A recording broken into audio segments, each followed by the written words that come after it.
What up, Fight World? It's your boy Ego, and I'm back with some more boxing.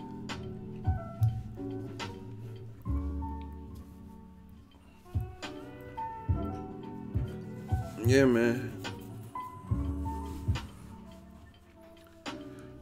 We gotta talk about this game, man.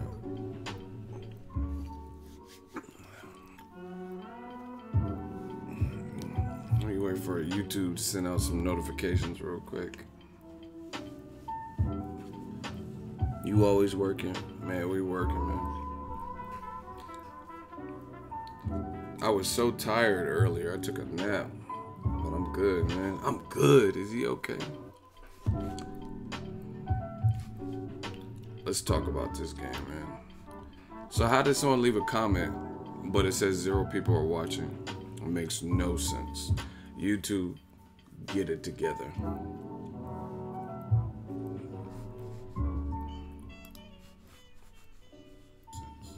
YouTube. This don't even make no sense. Hold on.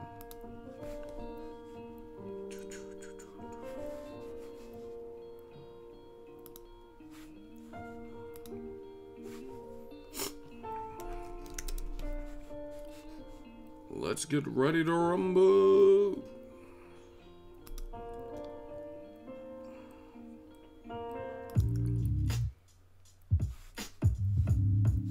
Yeah, check it.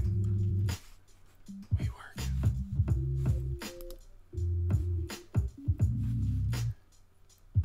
We're gonna get into it. I'm just waiting for people to be notified so they can join. If you guys leave comments, smash the like button, the sooner we can talk about everything. Everything is everything. Alright? So, make sure you come in, smash the like button, drop a comment, and we'll talk about everything.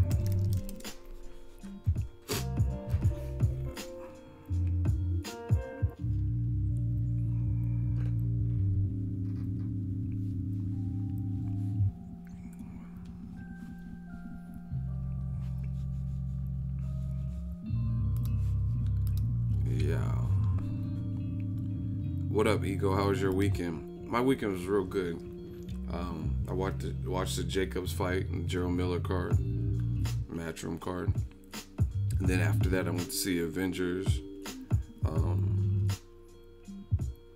What else? What did I do the other days? I feel like I did something else Friday. I don't remember. And Sunday, I think I just chilled.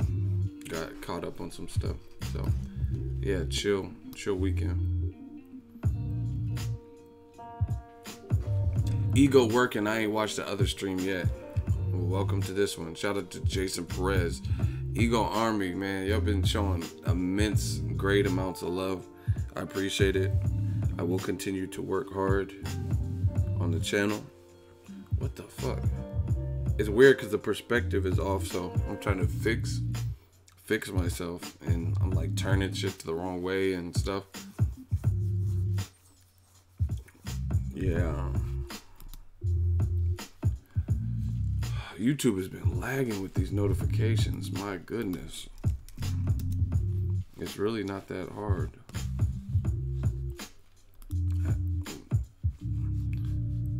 Our streams are always popping, but you have to, you know what I mean? You have to put us in the spot to be found and send the notifications. Because if you don't do that, then obviously that's an issue for people to reach you.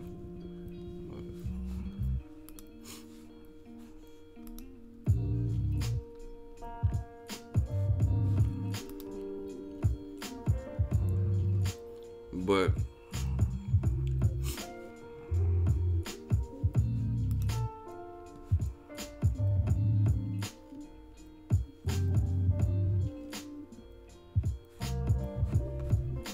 hold on one second.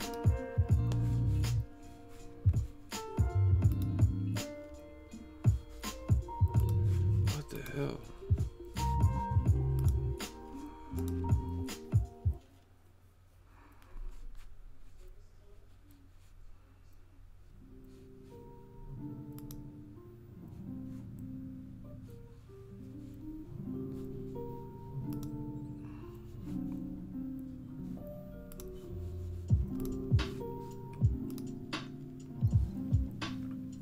I'm working, we working. Ego, you smoke weed? No, I don't smoke. I don't do drugs. Drink alcohol occasionally when I feel like it. You know what I mean? What's crack-a-lackin' Ego? What's up? What's poppin'? Cinco de Mayo at StubHub is gonna be lit. Yeah, I'll see you guys there. I'll be out there. You know, it's in my state.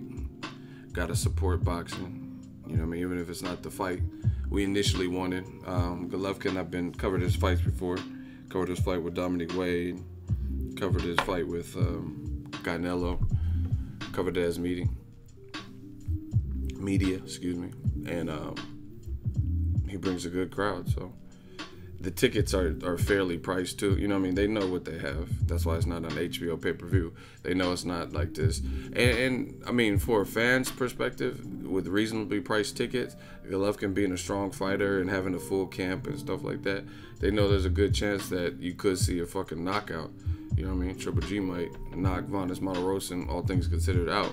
So, you know what I mean? Fans will go just for that, just because there's a high probability that they see a knockout in a Golovkin fight, especially considering who he's fighting. You know what I mean? A guy coming off 2-year layoff, moving up in weight.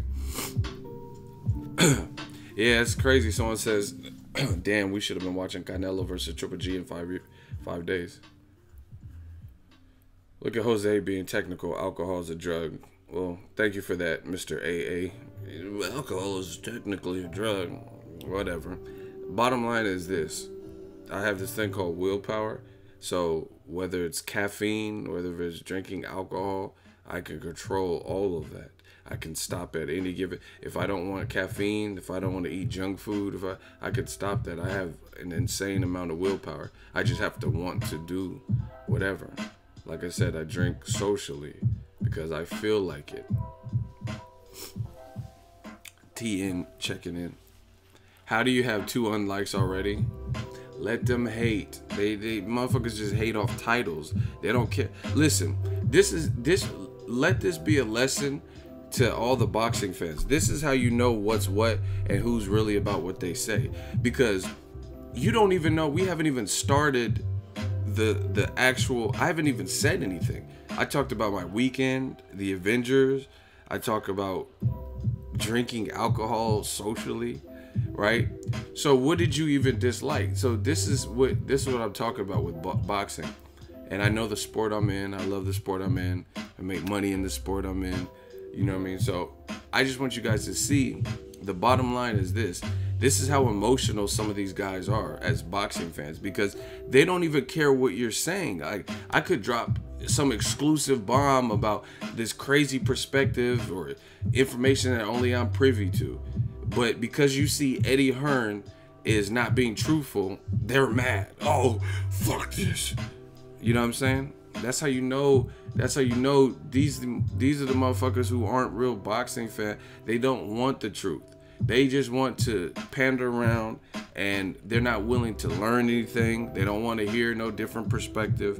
Like, see, this is the thing. I don't just throw motherfuckers in the hot seat. But if you saying stuff that I feel is crazy, I want to hear what you talking about. That's why I put you in the hot seat.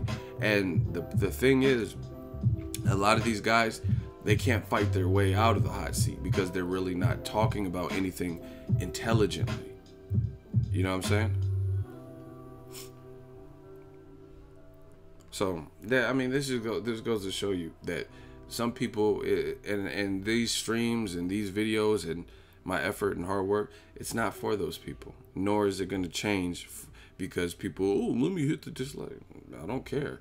YouTube pays me not off of audience retention, the activity, you know what I mean? It's not over likes and dislikes, I can assure you that. You know what I mean? Because I've had videos that had great likes, and I've had videos that didn't. It's not even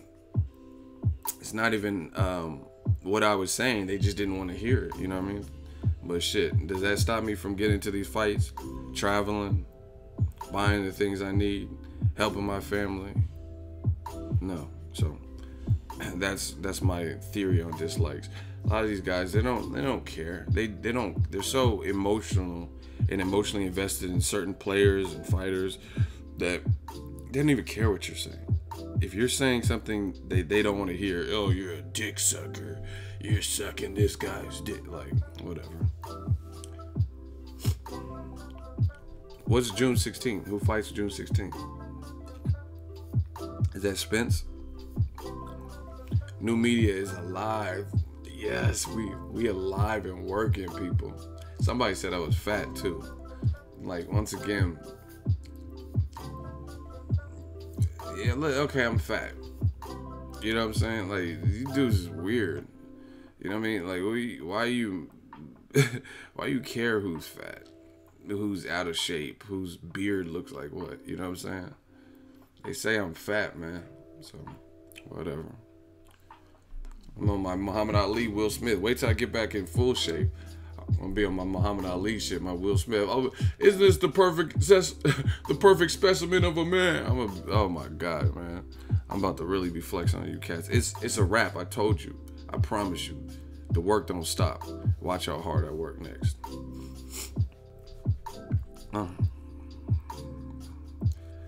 Deron Hearn says, my question is, why do the haters watch and listen if they hate you that much? So weird and contradictory.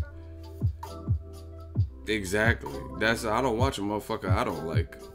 Like, you know what I mean? I like, if someone's like I don't even dislike this person, but I don't really fuck with their music like that. Justin Bieber, you know what I'm saying? I don't have nothing against him, but I just, he don't make the style of music in by and large that I'm trying to hear.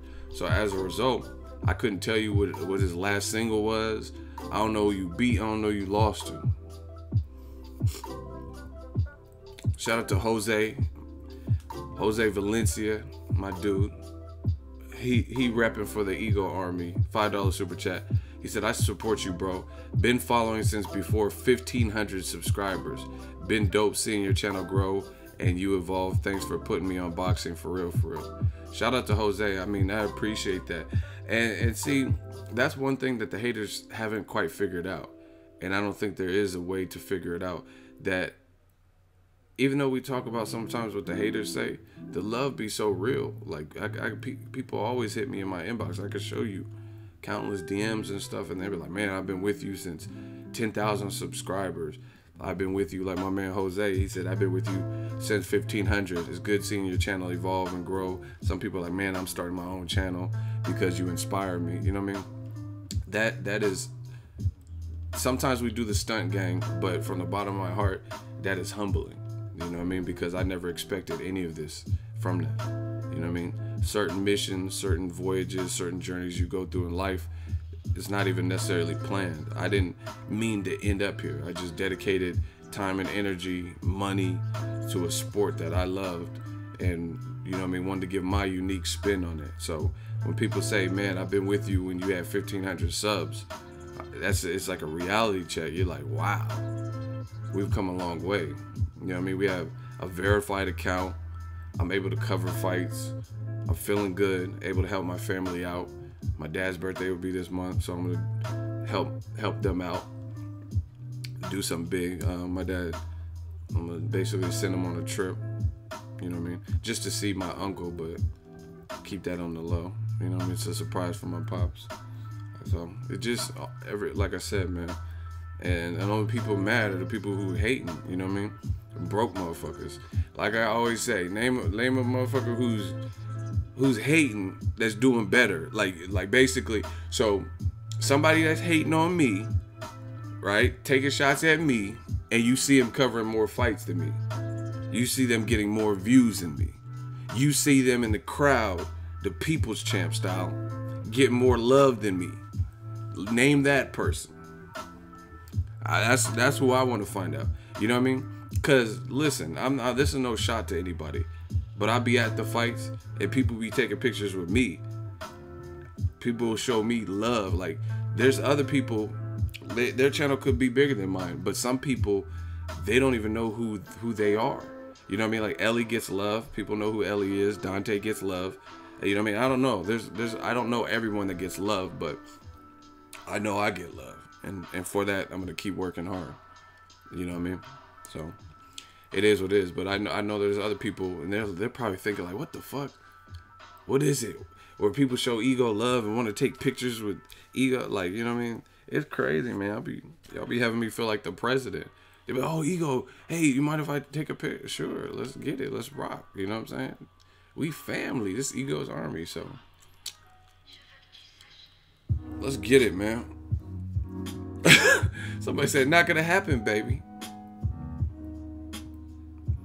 Ego, just do your work so you don't get fined. Who gonna find me? That's what I'm trying to see.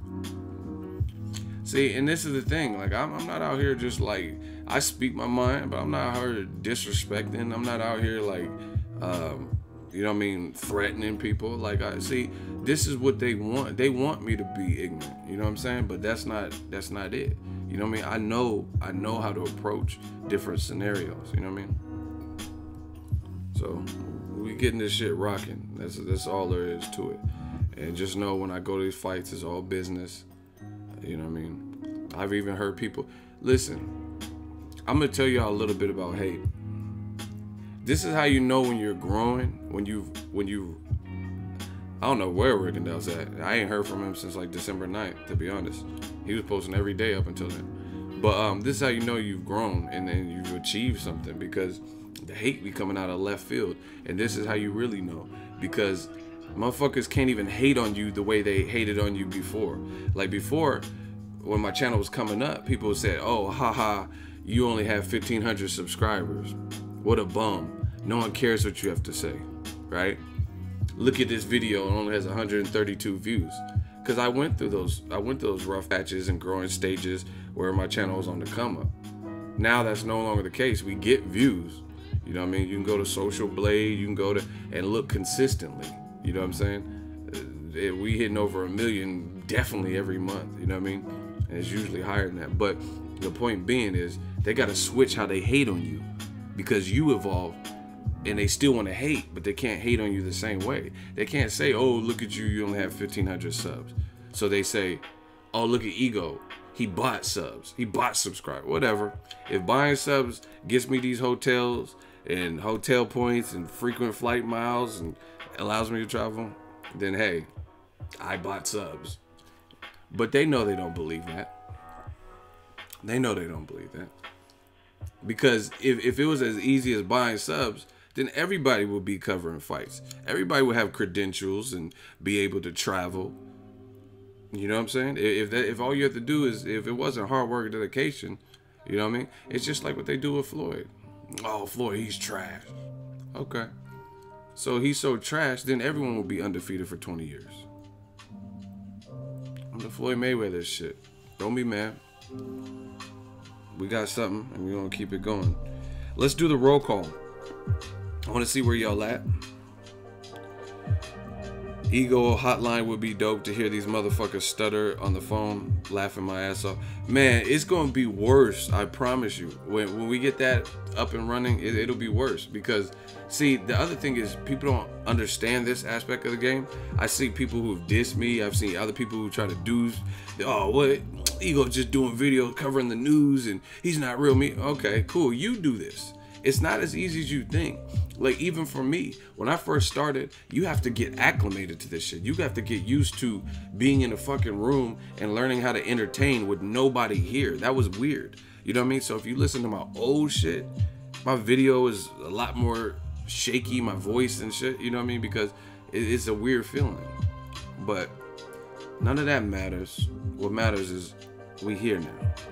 Shout out to Miami, Colorado Springs, San Antonio, Texas, Chicago in the house. Where y'all at, man? City, state, zip. We feeling good. Shout out to Chicago, man. Y'all got some real ones. See, and this is the other thing. That's why I like doing the roll call. I can see what areas have real ones because I see your names and I relate it to where you guys are from. I don't remember where everyone's from, but I see them and some names stick out. St. Petersburg, Florida, we talk tonight. Dubois, we talk tonight. Riverside, Oakland, 510. Oakland, Omaha, 402, Kansas City, South Bay, Campbell, BX, stand up, word is born, son, Northridge, Chicago, Oakland, San Andreas, Brooklyn, Dallas, Texas. Listen, another thing I'm trying to do, support the guys that are doing it right. Dallas, y'all gotta, it's at the Cowboys practice stadium, which is, I heard, a very nice venue. Go support that man, Errol Spence Jr. Go buy tickets. Go research tickets. If you live in the area, and if it's not too far of a drive, support that. Support good boxing. You know what I mean? If you live in New York, go support Lomachenko versus Linares. All these fights. If it's a good fight, support it. 810 Michigan, 909 Inland Empire, 818 Chicago, San Jose, Chicago, Dallas in this bit, Alaska, West Side, Chicago, 312, the 6. I was running through the 6 with my woes. You know what I mean? Support good boxing. And aside from just supporting good boxing, is you guys have to. You come into my video and stuff, watching boxing, talking boxing, that's great. That's not going to change. But just to be in the environment with certain fights and certain moments of fights, it's electric. And I promise you, it's a feeling that it'll stay with you. Like seeing Kovalev, caught Andre Ward with a perfect counter, and I'm like live there, close, in the T-Mobile Arena, and hearing the crowd, oh, you know what I'm saying? Being at the MGM with Mikey Garcia stretched Dejan's Latishanen, you know what I mean? Watching Charlo knock Hugo Centeno out, Canelo, Triple G. You know what I mean? Being here for these, you know what I mean? When Terrence Crawford beat Ndongo and became undisputed and stopped him to the bottom. Like, these are classic moments, you know what I mean? I'm just happy that I could be part of it. So most of us work, have, you know, we spend money on pizza or whatever. Save your shillings and go to a fight, you know what I mean? Because it's an experience, I'm telling you. Hey, Ego, if I go to the Jerwin fight, I could meet you. Yeah, I think I'm going to that in Fresno. I like him. I like Jerwin and Casas. They keep comparing him to Pacquiao. They're still different. Pacquiao's an anomaly. You know what I mean? Jerwin's a real good fighter, but he hasn't done what Pacquiao has done, so I can't put him up there. But he's cool with Pacquiao. Pacquiao's co-signing him, you know what I mean? And saying that, hey, check out for this kid. So I like what I've seen from him. I want to see that. Wild 100, stand up. Yeah, he has a good action style, southpaw. Let's get it, people.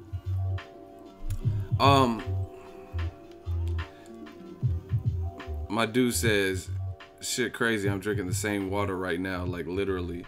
Yeah, this alkaline water is ionized, helps your hydration, keep your pH balanced. Let's go. How you feel about Ryan Garcia? That's my dude. I just reached out to him because I'm gonna be in close to where he's at. I'm gonna be in La La Land, so I reached out to him.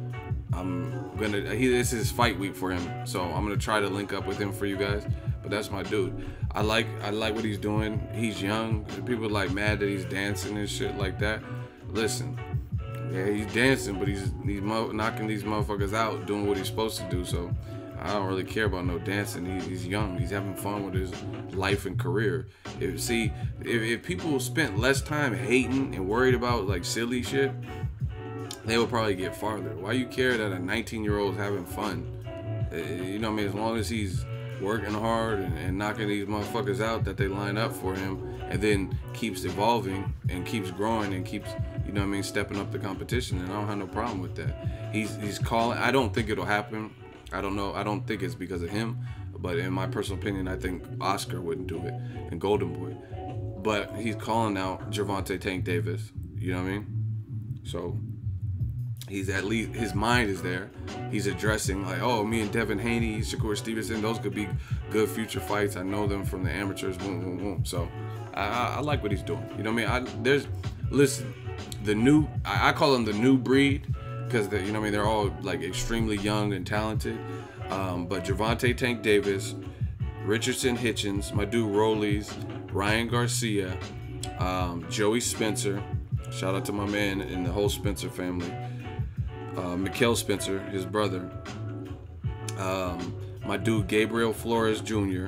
out of Stockton representing the 209, Shakur Stevenson, who else is there? I already said Ryan Garcia. Yeah, like those, that's like my Suicide Squad for the new era. I like Balderas. Carlos Valdez, I believe. What's the Terofimo? Yeah, those are the new breed of fighters that I'm really checking out for, that I'm really watching. You know what I mean? The kids that could, I call them kids because I'm older than them, but just the guys who are at a point where if they stay on track and stay on par, they could really do something big. Daniel Dubois, I forget because the motherfucker's so big. Devin Haney, I'm sorry, yeah, definitely Devin. See, he from the Bay too, so that's already off rip. Yeah, Devin Haney, Money Powell, thank you. It's hard, I'm free, this is all a freestyle. Money Powell, I talk to his dad regularly. Money Powell's definitely up there. Daniel Dubois, I forget he's young as he is because the motherfucker's so big. You know what I mean? Mario Barrios, he trains out here, so you know that's my dude. He trains in Virgil's gym. He's looking like an animal, and he's humble. You know what I'm saying? He's nice, but he's mean in the ring. You know what I mean? David Benavidez, hell yeah. I interviewed him. I got an interview on him. The separation that he showed in the Ron Gavril fight, the rematch, very impressive stuff. And see, David Benavidez is another one like Daniel Dubois, where I forget that he's so young because he looks proper big. You know what I'm saying? He look big. You know what I mean? Bigger than some other dudes. So I forget sometimes. Teofimo Lopez gave Haney the beats.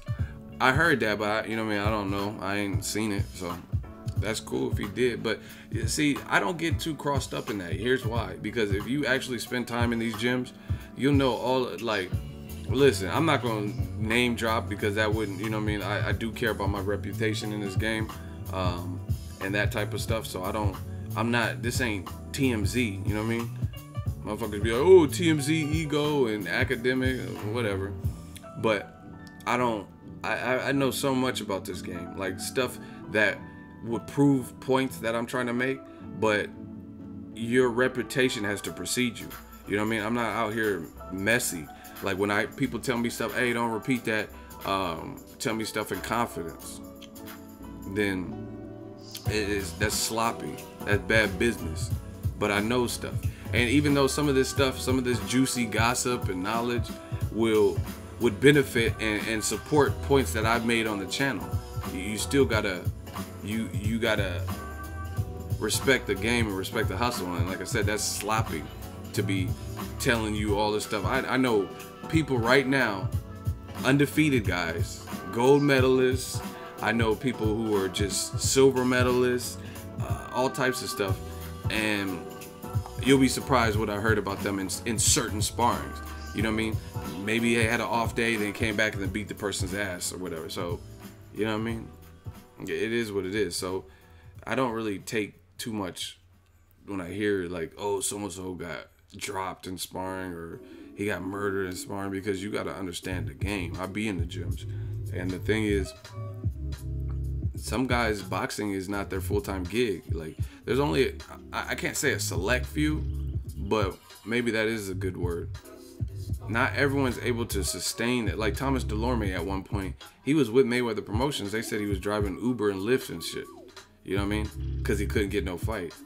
So, like, some guys don't even have it like that, where boxing is their full-time swing, their full-time gig right now. Fortunately for me, I'm not the fighter, and this is my full-time gig. You know what I mean? I'm able to do that. But to be honest, there's some people who, like, I'm probably able to live more comfortable just doing this YouTube grind, and then the boxer who was lacing them up is struggling, you know what I mean, in terms of, like, because he hasn't been working, he's a high risk, low reward or some shit, so he can't get no fight. So it's a crooked game, it's a dirty business. So I don't really care too much about sparring, because it's there to teach you lessons, work and hone your skill.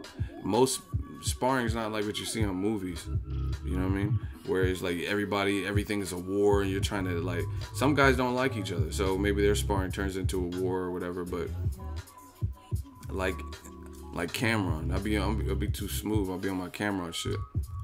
Hey,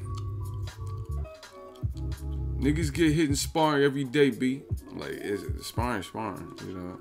That's just what it is. Some people have off days. Some people are tired. You know what I mean? What if you slept 4 hours, but then you took your ass to the gym anyway, and then somebody's rejuvenated and took 2 days off, and then all of a sudden they're like, you know what I mean, super, they're just in it and having they had a good workout, and then they spar you, and then, you know what I mean, they maybe give you some work.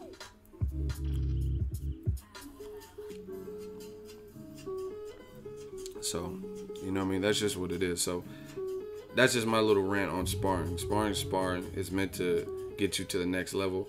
And as much as he's criticized, I even have criticisms for him, but I mean, as much as he's criticized, Floyd Mayweather he's told you the game. He's given you, if you look past the flaunting, the women, and what you don't like about him, you guys like this guy, he beat up his wife. You know what I mean? If you look past all that and talk about the sweet science, Floyd gives you the gems. He knows boxing. That he does know. You know, he's been cultivated in this game. His dad, his pops, his uncles, you know what I mean? This is what he knows. His region, the Midwest. And Floyd be dropping gems when it comes to that. Like he says, I don't really care about sparring. It's hard work, dedication. I care about how I look under the bright lights. That's what really matters, which is true. Listen, I've literally watched people spar and looked great in sparring, and then they got stopped when they actually fought their fight 2-3 weeks later. But when in camp, they look great. I'm telling you. Like, I'm thinking of one right now where in camp they looked great, but then they got stopped when it. So you know what I mean? Sparring. Point blank period. Like, that person was looking great in camp. If only you guys knew. He was dogging sparring partners. But, you know what I mean? Some people have bad nights and all types of shit. Floyd is a genius level when it comes to boxing. Of course he is. I mean, because I remember there's an old interview. I might try to post it on my Instagram if I can find it, where he was talking about moving up in weight. And he was like, moving up in weight, it's a process. A lot of these young guys, they just want to move and they don't respect the process. So they just want to all of a sudden move up in weight. But with me, I have the right team, and we took our time and we moved up the proper way. You know what I'm saying? And he's telling you that. And look at all these motherfuckers who just rushed and moved up in one fell swoop and then got tore off. Look at Kell Brook. So basically, I'm at midweight and I'm eating mistake. You did all that, and then Triple G hurt your eye. You know what I'm saying? So all that me weight and you feel great and posing and you outweighed Golovkin, none of that mattered, because even though you outweighed him in your 30-day weigh-ins and posting pictures, like, none of that mattered when you fought Golovkin. Now, respects to Kell Brook, he gave Golovkin some work, a good run for his money. Second round, after being hurt in the first, he did his thing. But at the same time, none of that really, it doesn't matter if you have an injury that you may not be the same from. You know what I mean? Amir Khan, he was like, oh yeah, I feel strong at the weight. Maybe Amir Khan's a true junior middleweight, right? He said all that when it came to Canelo, and then Canelo stretched you with one punch. So moving up, it ain't no joke. You know what I mean? Weight limits exist for a reason. This ain't, you know what I mean, the fucking 20s where you, come on. I once went 15 rounds with John L. Sullivan. You know what I'm saying? Like, this ain't no fucking 1920s where you do 28 rounders in a row and shit. You know what I mean? These guys are trained professionals. Sports science, medical science is at an all-time high. You know what I mean? You got to move up in the right way.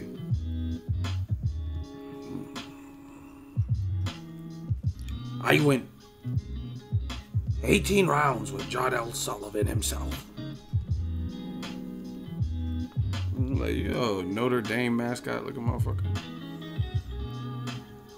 Because like the Kell Brook situation with Golovkin, Kell Brook was telling you in an interview, hey, I'm at midway, basically. He was telling you he was eating and he felt good because he was able to eat and stuff like that. Golovkin was able to do what he's always been doing because he's been at middleweight since he was an amateur. So while Kell Brook is having to change his eating habits to stack up, to, you know what I mean, so he gets big and shit, Golovkin's able to do what he's always been doing. You know what I'm saying? It's just like me covering fights. I've covered enough of these motherfuckers now. I have a system. I know what I want to do. And now, don't get it wrong. I still learn different obstacles and different things come up at different fights. You know what I mean? Oh, I forgot something. What do I do now? But if somebody else just jumps in the game and didn't acclimate, and then they're trying to do everything I do, then good luck. Because for me to get here covering fights, I had to go through those past fights and failures and stuff to the point where now I have a system of what I want to do. You know what I'm saying? It's just like somebody been working a job for 3-4 years, and you started and you only been there for 30 days, and you're expecting that you're automatically going to be better than them. You know what I mean? Being a new hire. Laughing my ass off. Ego, you are hilarious. John L. Sullivan. That's what I'm saying. This ain't no fucking Great Depression era. I went 20 rounds with John L. Sullivan himself. You better move up the right way, like you have some sense. You know what I mean?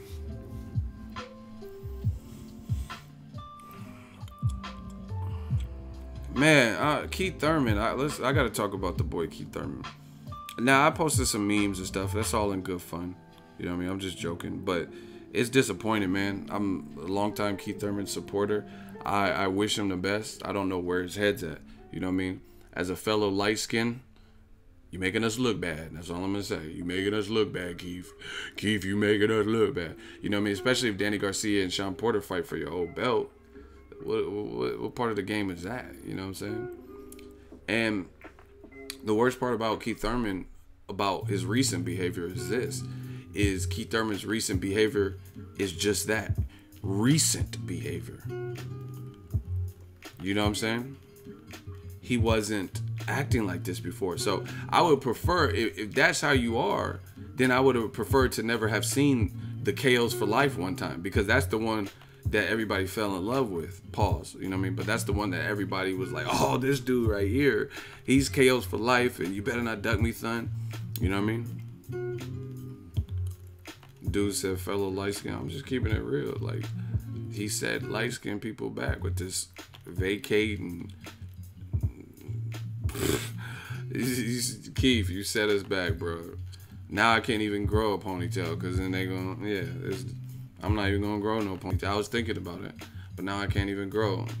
They're gonna think I'm part of Bone Thugs and Harmony and shit, and start roasting me. Little bootin' guys got him, and I'm gonna miss everybody, you know. You feelin' the strength of the rock, step up. Why they kill my dog? And man, I miss my Uncle Charles Joe. He shouldn't be gone in front of his home when he didn't do nothing wrong. Hell nah. Keith do look a little Bone Thugs and Harmony-ish. And I'm gonna miss everybody. And I'm gonna miss... It can't be over. Hey, Busy had this solo album. That shit was lightweight hard. He was like... He said... Don't let the light skin fool you. I will fuck you up. With a little ripster. Oh my gosh. Shout out to my dude Jello. He said, East 1999, my nigga. Think about back in the day when it... Gotta get that crime. Hey. Ice-T looking ass. I used to... Man, how the hell you used to be Pookie? Yeah, man, Keith, you set the light skins back, man. We got to do that Dave Chappelle race election. You know what I'm saying? The light skins, we got to nominate Keith Thurman to go to the dark skin side. You know what I mean? Dark skins can have Keith Thurman until he go back to the KOs for Life, man. Hey, I'm done with Nixon. Hey, I read your comment. I'm not even going to repeat that. That's funny, though. Yeah, man. Y'all, the dark skins, y'all can get, y'all darkies. Could I say that? Y'all darkies. Hey yo, man. We gonna nominate the light skin congregation. Hey yo, listen. The light skin congregation nominates Keith Thurman to go to the dark side. And I ain't talking no Star Wars Darth Vader. until Keefy Bone go back to how he was. No, I'm joking, but I'm not. You know what I mean? I really fuck with Keith Thurman. You know what I mean? I've done an interview with him and stuff like that, and I think he's in competitive fights. I think he's skillfully can compete with all these guys, but I hope Keith watched it. I mean, you could watch it. You know what I mean?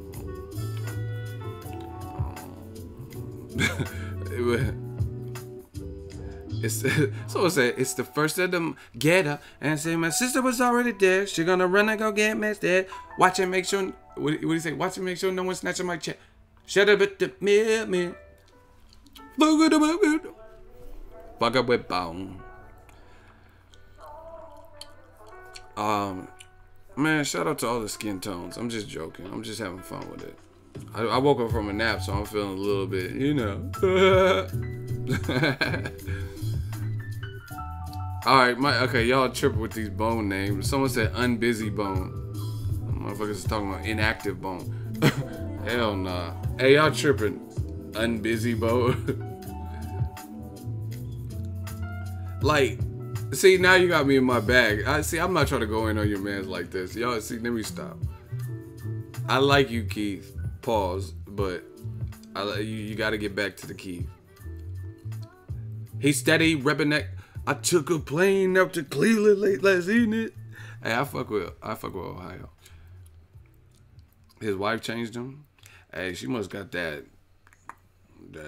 You know what I'm saying? If it changed his whole demeanor, that's crazy. I had girls like that, had me bugging a little bit. Not like that. Like, I ain't gonna give up shit because of the poom poom. Hell nah. Here, I don't want this Gucci belt I bought. Like, I wouldn't give nothing up because that's how you know she got that fire. That fire. Hey, she got real light. Listen, if I mess with a girl and she got that fire to the point where I'm like, here, I don't want my iPhone. Take my iPhone X2. Like, and she got me giving my shit up that I work for. Hell, take both of my phones. I don't want them. Like, hey, why you get rid of both of your iPhones? You've been an iPhone user since, like, the old iPhone 3. I don't know. Because she got that snappy nappy dugout. Hey, bro. I'm trying to beat, man. Listen. Ladies, I know it's a bunch of dudes up at this fucking prowling hour, but ladies, if you watching this video and you finding a motherfucker, come to Death Row, baby. Death Row East. Everything I did on the west side, we taking it over on the East Coast. I like to travel. I like Chinese food and sushi. Long walks on the beach.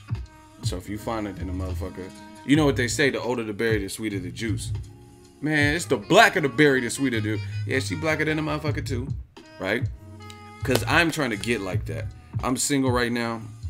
I date. But I need... I'm on my Diddy shit. I need a girl to run. I need a girl. I need that. I need that Erykah Badu shit. Yeah. I need that. Like, if it's going to make me switch up, you know what I mean? Remember when Martin went into that cult and he had that little curl? He said, Nashi Ramba.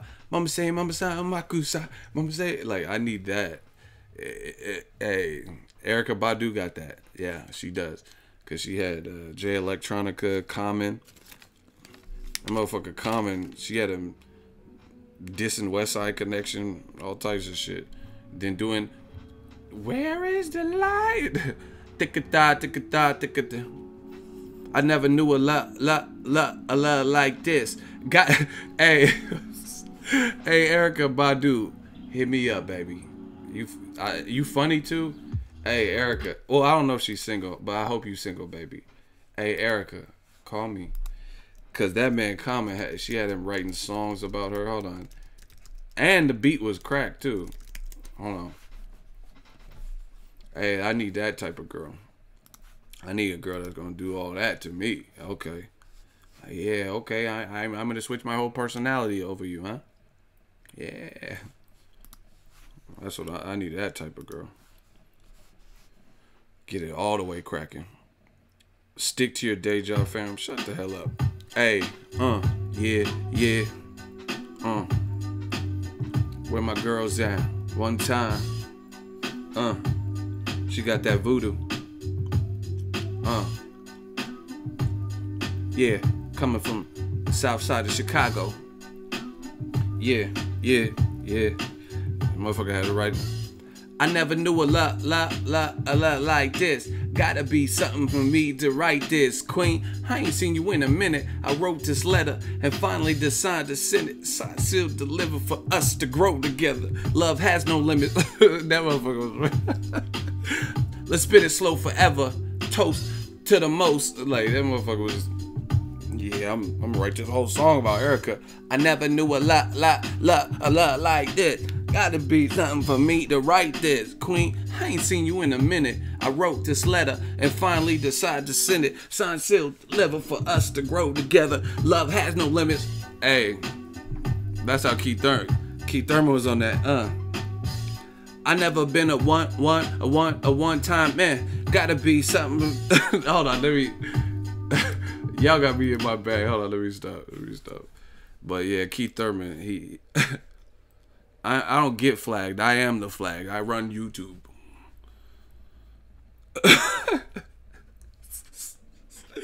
Oh my gosh. I'm all about the K.O.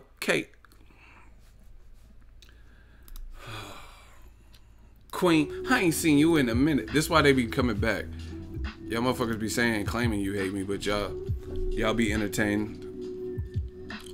That's why y'all be coming back with 18 usernames. It's me, Slavin. I'm back. I don't care. Ego must pay for his sins. Hey, y'all fucking goofies. I don't like Ego, but I come to his page every day. He keeps wearing shades and he doesn't want to take them off. What are you hiding from us? This motherfucker, Ego. Oh, Ego. Like, hey, bro, all of that? Y'all motherfuckers is crazy. Y'all trying to do me like John Lennon. That's crazy. Someone said, no shots fired. Today was a good day.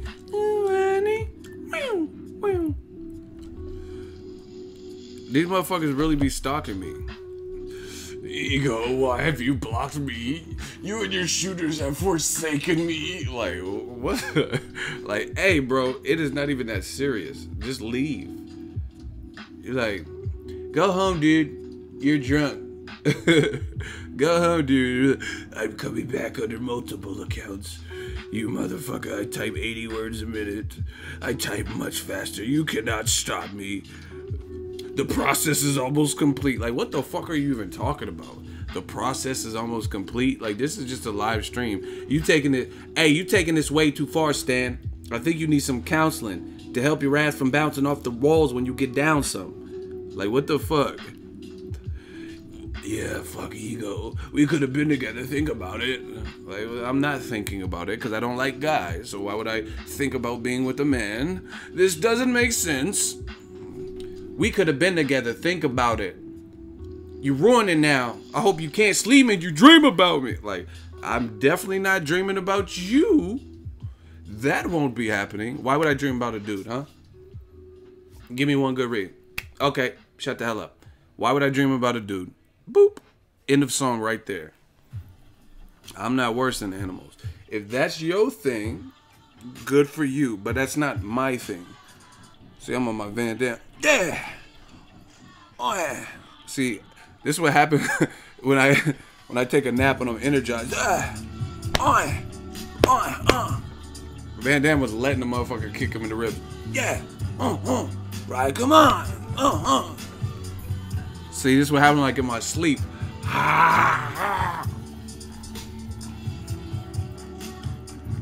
Hey, Manny Pacquiao is a fool when it comes to the the BLTs or whatever community, because anytime you ask him a boxing related question, he be acting like he don't know.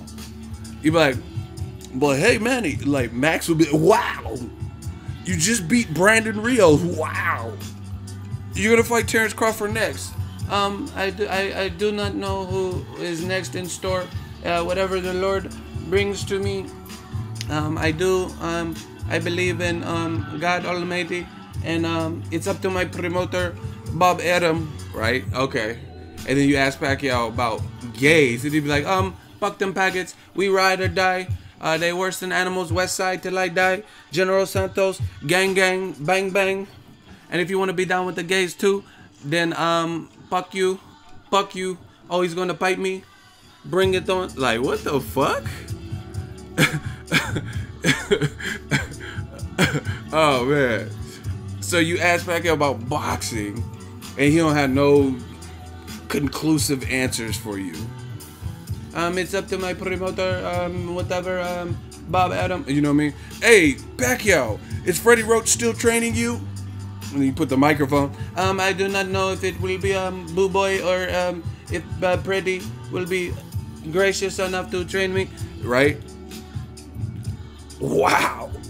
I don't know if I will use Dubois to finish my career. And then you ask him about gays, and then Pacquiao be like, I believe what the president tell me. Drug dealers and all of the gays, we will spray the AK. Today was a good day. We clapping all of like what? And where did this come? Where did this hatred come from, Pacquiao? Where did I don't fuck with the gays. The gays, they never support me. And if you want to be down with gays too, then fuck you too. I'm riding on you. Me and Floyd, I did $145 million to fight Floyd. I don't care. I don't give a fuck about. like Pacquiao be riding on them? I don't even know I am on this track. The salt water has me on this track with Thurman, but fuck the gays. Like, hey, bro, Pacquiao, you gotta chill out, bro. What the? Ask him. I'm not lying. Go listen to Pacquiao. Ask him, hey, what challenges does Matisse bring you? Lucas Matisse, I know him, follow his career. And it's always this roundabout answer. Ask Pacquiao about some gays, you gonna get a straight answer. If you want to be down with the gays, fuck you too. I used to sell donuts, not for this bullshit.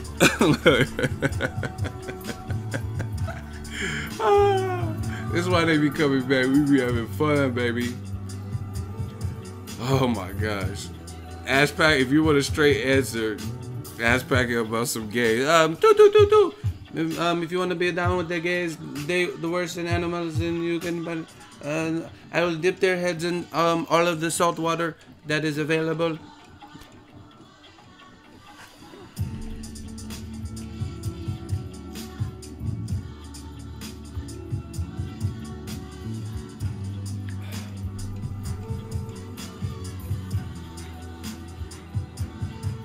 Let's talk about Eddie Hearn. Y'all gotta smash these like buttons for these impersonations and shit. How my glasses look, huh? We working? Okay. Oh my gosh.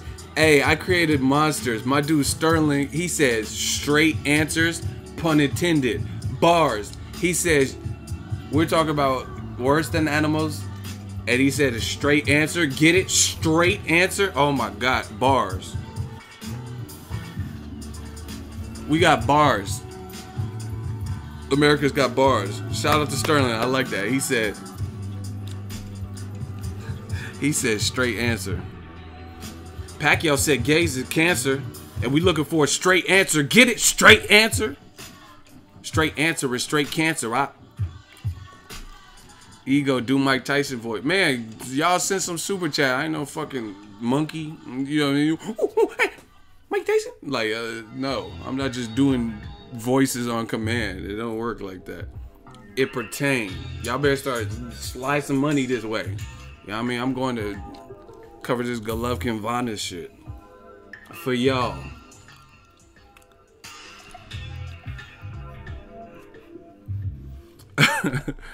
Let's talk about Eddie Hearn. We gotta chill out, man. Don DeMarco. Hey, I'm done.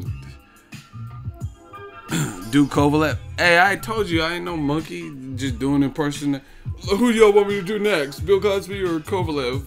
You pick. Like, I ain't just doing a bunch of impersonations. It's my channel, goddammit.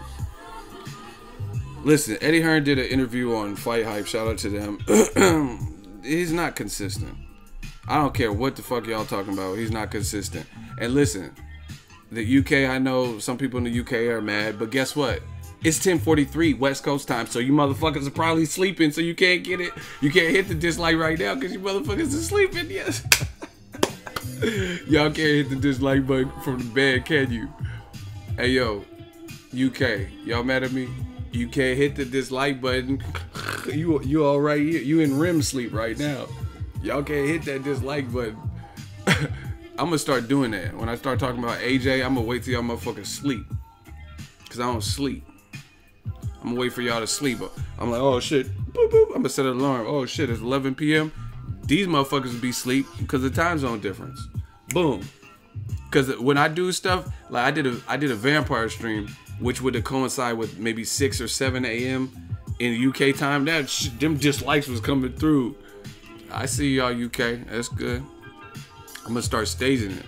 So if you hate, you gonna be missing sleep to hate on me. God damn it.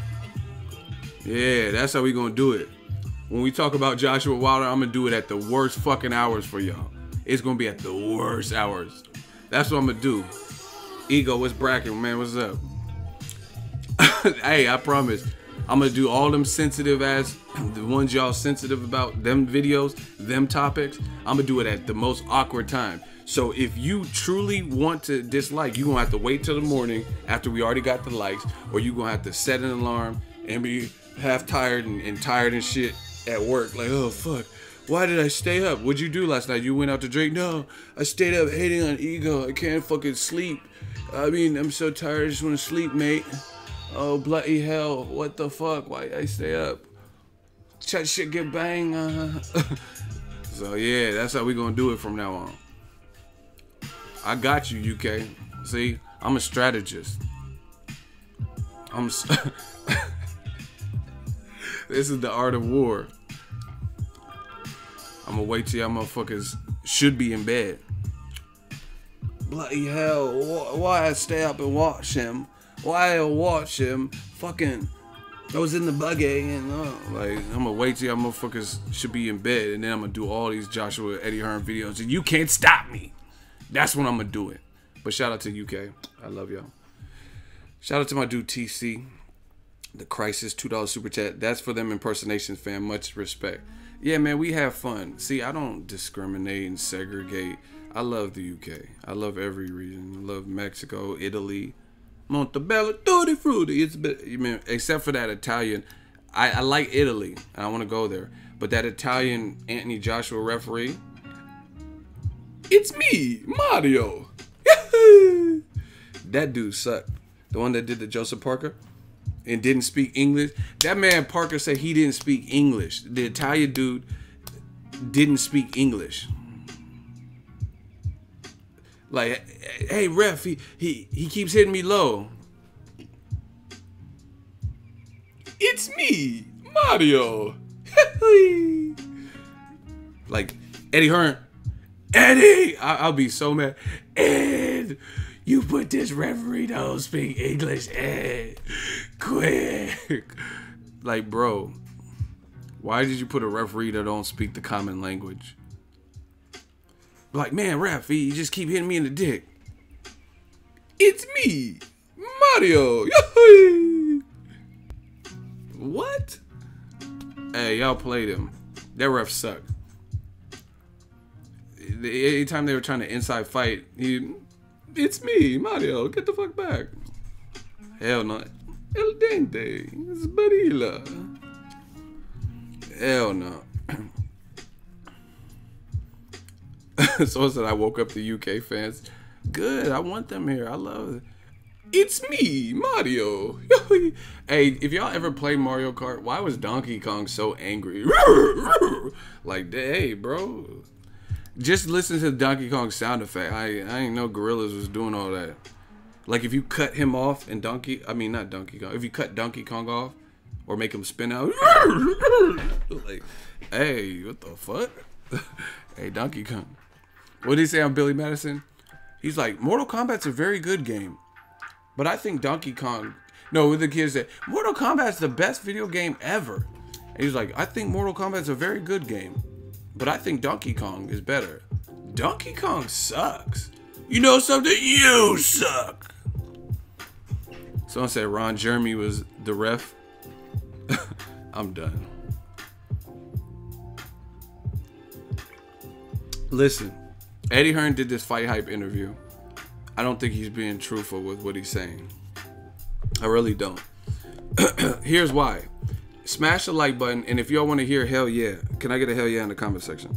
I'm going to break this down, and I'm going to keep breaking it down. We don't get tired. Hey. You're going to give interviews, I know you just arrived back from... And they'll do a US thing, and they're like, why don't you just accept the deal? It's like, because I don't know about the deal. I just got a piece of paper from Wilder. So all I want to know is 6 or 7 answers to some questions, and then we can proceed with a possible deal. Okay. All I want to know, this is his word, all I want to know is 6 or 7 answers to questions, and then we could proceed. But of course they wouldn't send the contract because they said we had to confirm the deal first to the... We won't accept the contract because we had to confirm first. In public. And then they wouldn't meet me on the Friday. We had a scheduled meeting, they cancelled. So it was frustrating, it was weird. Listen, this whole cancel meeting, I'm gonna explain this once more for you thick, non-productive thinking. You should have been wearing a helmet strap in elementary school, motherfuckers. Let me explain. Eddie is fast talking Ed, right? Boom, boom, boom. You know how they say in the New York Minute? Dun, dun, dun. That's Eddie. He's been in the business since a pup. His dad was in the business. He learned about the business. He has the look, pause. You know what I'm saying? Like clean cut, blue-eyed, tall, dresses nice, right? So people tend to feel more comfortable. Like, let's say Eddie Hearn, let's say his name was Jamal Hearn, and he had a do-rag, and he had gold ones. And he's like, hey, bro, why do they want to fight, feel me? Niggas stay get distracted. Like, if if it was Jamal Hearn and he came to these press conferences with a fucking do-rag and he didn't have a cool cut, get a cool cut. And he had gold ones, and he's like, man, my fighter AJ, he ready for whatever, man. We do it. Then people wouldn't look at him and like respect. See, y'all making me laugh. I'm just saying, if Jamal Hearn, let's say his name was Jamal Jenkins, and he had a do-rag with cornrows underneath, people would feel afraid of, you know what I mean? Like, we know. They wouldn't look at him. But since Eddie Hearn talks the talk, he's eloquent, I'm dressed proper and prim and strapping, right? People feel comfortable. So you feel comfortable, but like, let's be real. People judge people by appearances. If I went to an expensive restaurant and they had gold ones or dreads and like a do-rag over it and they were sagging, you know what I mean? You would be like, oh, what are you doing here? Like, you're looking for the restroom or what? You know what I mean? That's what people do. But Eddie Hearn, like I said, he looks the part or whatever, been in the business. So he's a fast talker. Boom, boom, boom. Eddie Hearn's not 6'7", because I'm like basically taller than him.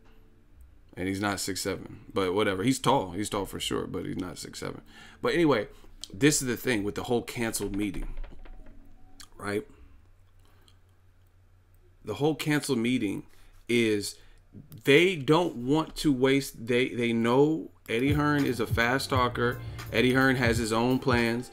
They don't think Eddie Hearn wants to commit and really make the Joshua fight next. So if we can't agree on the basis of the deal, then what do we need to get together, shoot the breeze, eat tea and crumpets, you know what I mean, and pop now laters. Oh yeah, after Povetkin, this will be a brilliant fight. Like, there's no reason for that. Point blank period. What is the point of me if you can't even agree on the basics? Then it's a no deal type of situation because you don't even agree on the basics. Yeah, and I understand negotiating, but here's where, this is my honest opinion. Here's what happened. Joshua kept doing interviews where he put a price on his head. You know what I'm saying? Not like that, not like it's like a hit, but he put a price on his head in terms of how he labeled the value of the fight. Now, what they didn't expect is for Al Heyman and his cronies or business partners or that conglomerate to actually come with that money. They're just like, oh, he's the B-side. He ain't gonna come up with no $50 million. Who's gonna show that type of interest without knowing what the numbers are gonna be? But then they did it, and then all of a sudden, just like this song, you dropped a bomb on me, baby. You dropped a bomb on me. And they weren't. Now they have to all of a sudden think quick, think fast. What are you gonna do? Shout out to Air Show Sports, New Media, Eagle Army, West Side, Death Row East coming soon. So now they have to react to that. They weren't expecting that. This is my opinion, obviously. They weren't expecting that. Yeah, exactly. Shout out to Leroy. Called his bluff. They didn't think he would be able to produce that. Now they have to switch because they know they put the value on the fight. They being Anthony Joshua. On tape, there's no, oh, that was not AJ. That was his twin brother. Jamal and Jermel. Jermel Joshua. Like, there's nothing you could say. We all seen the tape. So now it's another thing because you don't want to lock into that deal like you never did. You know what I mean? At least for next, because you're trying to build it up, stretch it out, get a Povetkin. I mean, Eddie Hearn. See, listen, you guys can say whatever you want to me. I got tough skin. I don't really care. And you know what I mean? As long as y'all don't disrespect me in the physical, then we all good.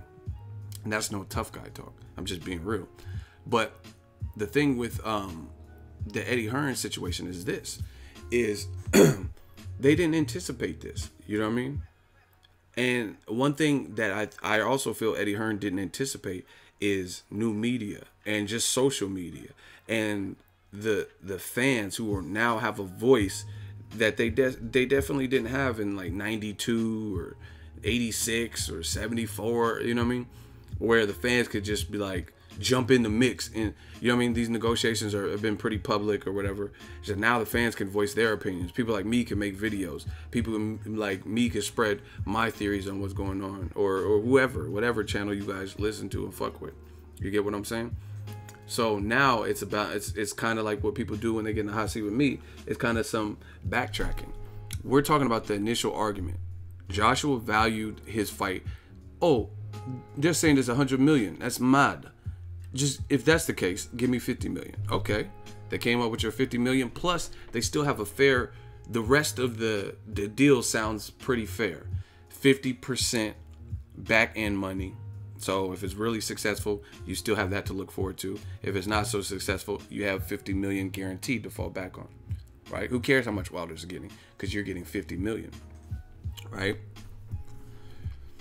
So you know what I mean, no rematch clause, none of that should matter because Joshua's promoter said that Parker was a tougher fight. See, this is where the different things that you put out that you don't really feel, this is where it starts to bite you, because you put all these sound bites out there and you said Parker was a tougher fight. Whether you were just saying that and you truly believed it, or you said that to sell the fight, it doesn't matter because you're locked into that. You're locked into what you said.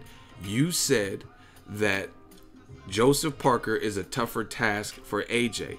AJ just beat Joseph Parker, so come get this easy American windmill Wilder work, because you already took the tougher fight. So why would someone be unwilling and have to see all the additional terms when they're getting 50 million guaranteed for an easier fight than what they just went through, where they never really received any major damage? Like Parker, some people may have thought he won, some people thought he lost, but nonetheless, neither guy got like rocked out of their wits, and you know what I mean, Joshua didn't get knocked down like he did with Klitschko.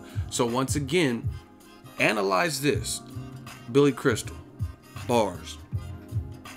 If you said that Joseph Parker is a tougher, in your opinion, and Joshua agreed, that you said Joseph Parker is a stand-up fighter, he came to the table, he's more technical with it, he's more right here with it. You said he's a tougher fight, and you got past that tougher fight unscathed, right? Unscathed. Yeah, I can use words too. You know what I mean? I am educated, even though I clown around, right? If you just beat this guy and you became unscathed, or you came out that fight unscathed, then why not take a fight where you're going to get 50 million guaranteed, and it's an easier fight than your last fight? in your last fight went the distance, nobody got knocked down. Okay, that's what I thought. Nobody has no reaction or rebuttal to what I'm saying. Here's another thing. This is how I know what's going on. You're sucking Wilder's dick. You say whatever you want, but you're not proving me wrong right here and now. That's what I'm waiting for. If you have a better perspective, cool, fine, let's have at it. But this will be a hot seat, so there's an end result. Here's the extra point. On top of saying Parker was a tougher fight than Wilder and not taking 50 million for an easier fight than your last fight, right? Why did Eddie Hearn do an interview with Fight Hype maybe a couple weeks ago, and he says we can fight a guy, this is before the offer, mind you, the 50 million. He says why would we fight a guy like Wilder for, let's say, 27 million when we can make similar money? We can get 20 million fighting whoever, Povetkin, Kubrat Pulev. These are the type of numbers we doing. And he said the number 27 and 20, right around that range, right? Why fight a more dangerous fight? He said this. Why fight a more dangerous fight, a higher risk, a massive risk, right? This massive risk fight when we can get similar money fighting anybody. Kubrat Pulev, Povetkin, Dominique Brazil, Gerald Washington, right? So already these things are not adding up.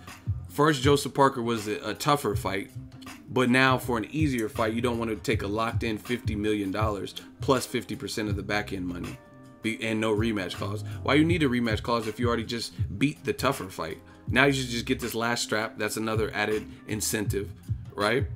And then on top of that, like I just said, you just said that the Wilder fight, you switched it and said it's a massive risk. It's a high risk scenario for similar money.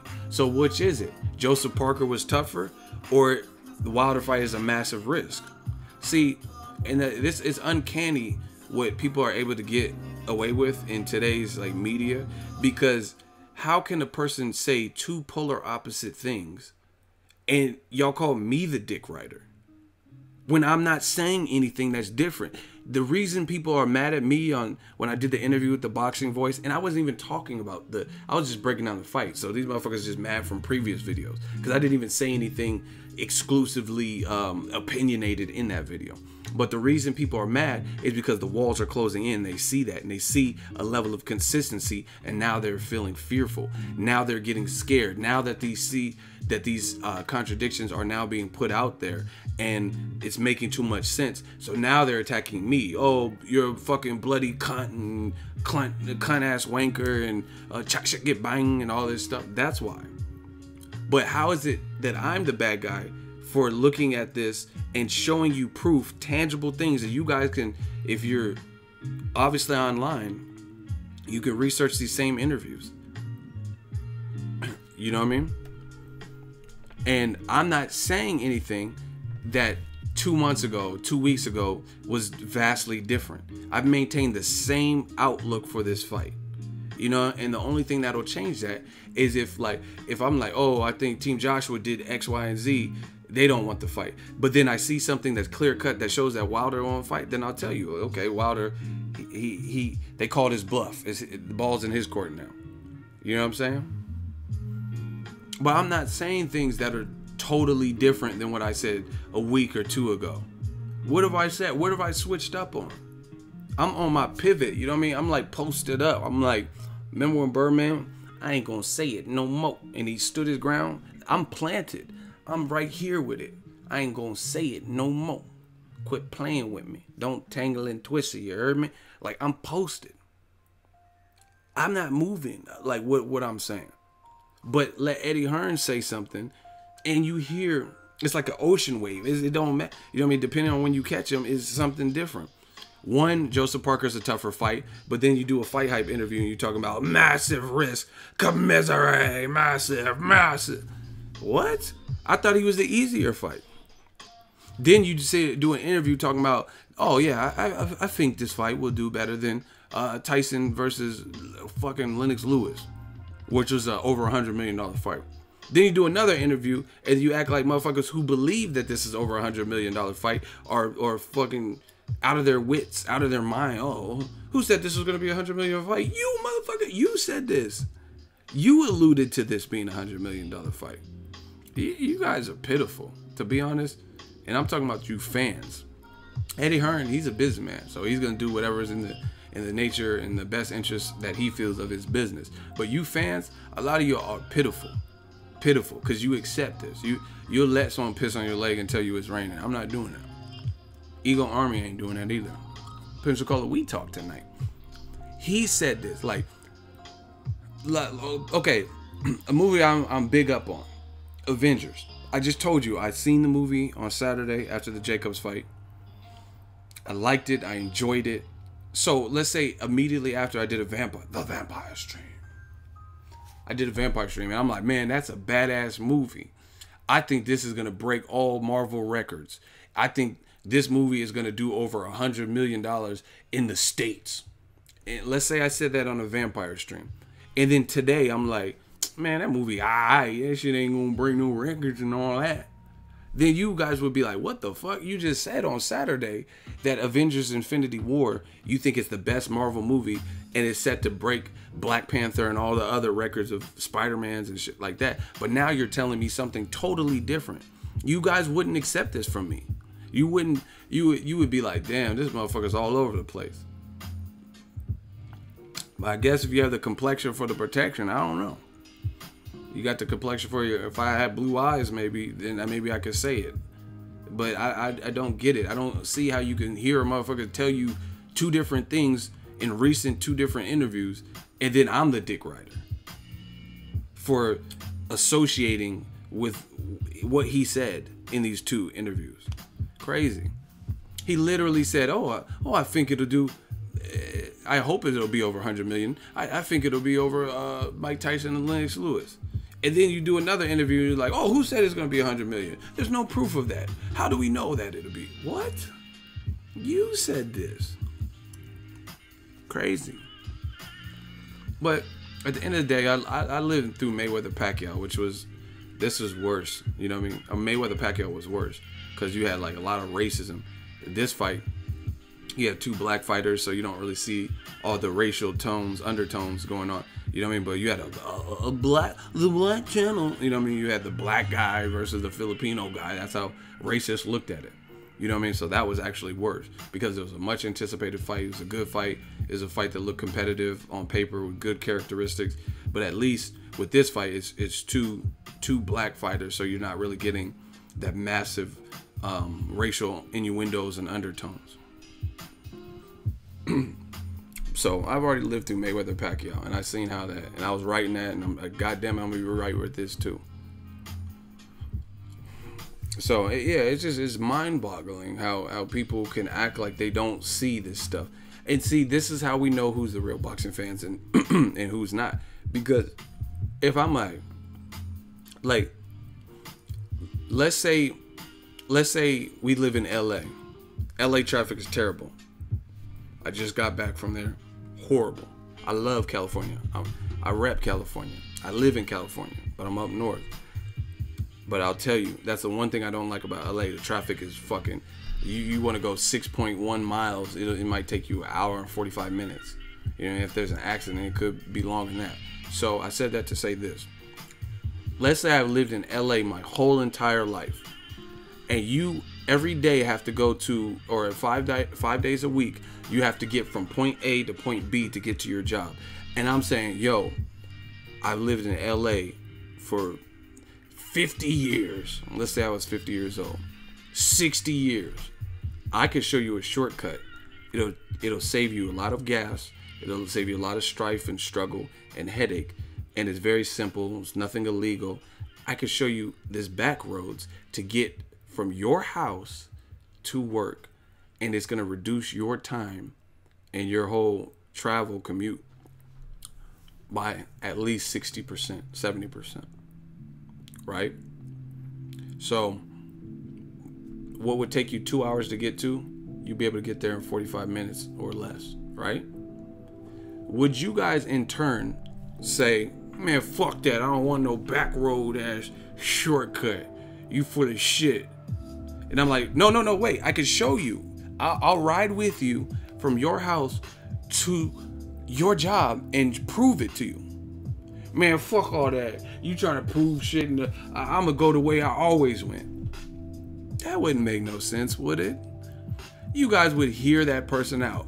Shit, if I travel maybe if I'm doing something on this side of town on my day off, 5-6 times a week, and this person has this immaculate shortcut that's gonna cut and shave maybe an hour off of my travel time, you guys would hear me out. But this is the fake thing about boxing. Boxing fans, I could say, oh, I got the Underground Railroad. Come here. Master ain't gonna see. It's over this way. And they're like, fuck, you ain't got no underground. Man, fuck you, Harriet. Tell me, yo, fucking towel-headed. You look like Sway in the morning, yo, bitch. Like, you know what I'm saying? And she's like, come on. Shh, be quiet. I got the Underground Railroad. We used to be free, right? And you're like, yeah, motherfucker. You was dating Johnny and them. You ain't got no fucking Underground Railroad. Ain't no motherfucking Underground Railroad. And she trying to show your dumbass the Underground Railroad. Yeah, I don't give a fuck. I'm gonna stay here with Master. You talking about you got a way to escape and all that. Motherfucker. Fuck you, Harriet. I don't give a fuck what you talking about. I'm gonna get my ass whipped by Master every day. Master gonna whip my ass. Yo, lying ass Harriet, that's what we gonna call you. We gonna call it. And she like, fuck your bitch ass. We to be free. This show ain't good. We gonna be this way. You know what I'm saying? Someone trying to show your dumb ass something, dumb head ass boy, like trying to show you, and then you don't want to see. Just like I said with the analogy, I'm trying to show you a shortcut, and you ain't got no shortcut. Talk about Danny. Like what? I'm trying to show you a shortcut to save you time. That's how I know that a lot of you motherfuckers is fake in boxing, because I'm trying to show you everything I'm saying. I could prove. I could show you the Fight Hype interview. I could send out links. I could show you when he said this. I could show you the Telegraph, the Daily Mail, and you be like, yeah, shut that shit up, ego. Shut that soft ass shit up. You on that Broner shit? Shut that soft ass shit up. Fuck you, Harriet. I don't give a fuck. I'm gonna stay here with Master and sweep. No dancing. I'm about to sweep. You fucking coons. I'm gonna sweep. No dancing. Umbada, deno, einstar, sweet, no dancing. Fuck you, Harriet. Oh shit, Harriet, fuck you. You trying to show your dumbass the Underground Railroad. You like, man, fuck all that. Shut that soft ass shit up. Whatever. And then they free and your dumbass sweeping. I'm gonna just keep on sweeping. I'm gonna sweep for Masha. Masha. Put bacon on the salad. Master like bacon on the salad. Shut that soft ass shit up. I'm put a little bacon bit on the salad for Master. I'ma just sweep for Master.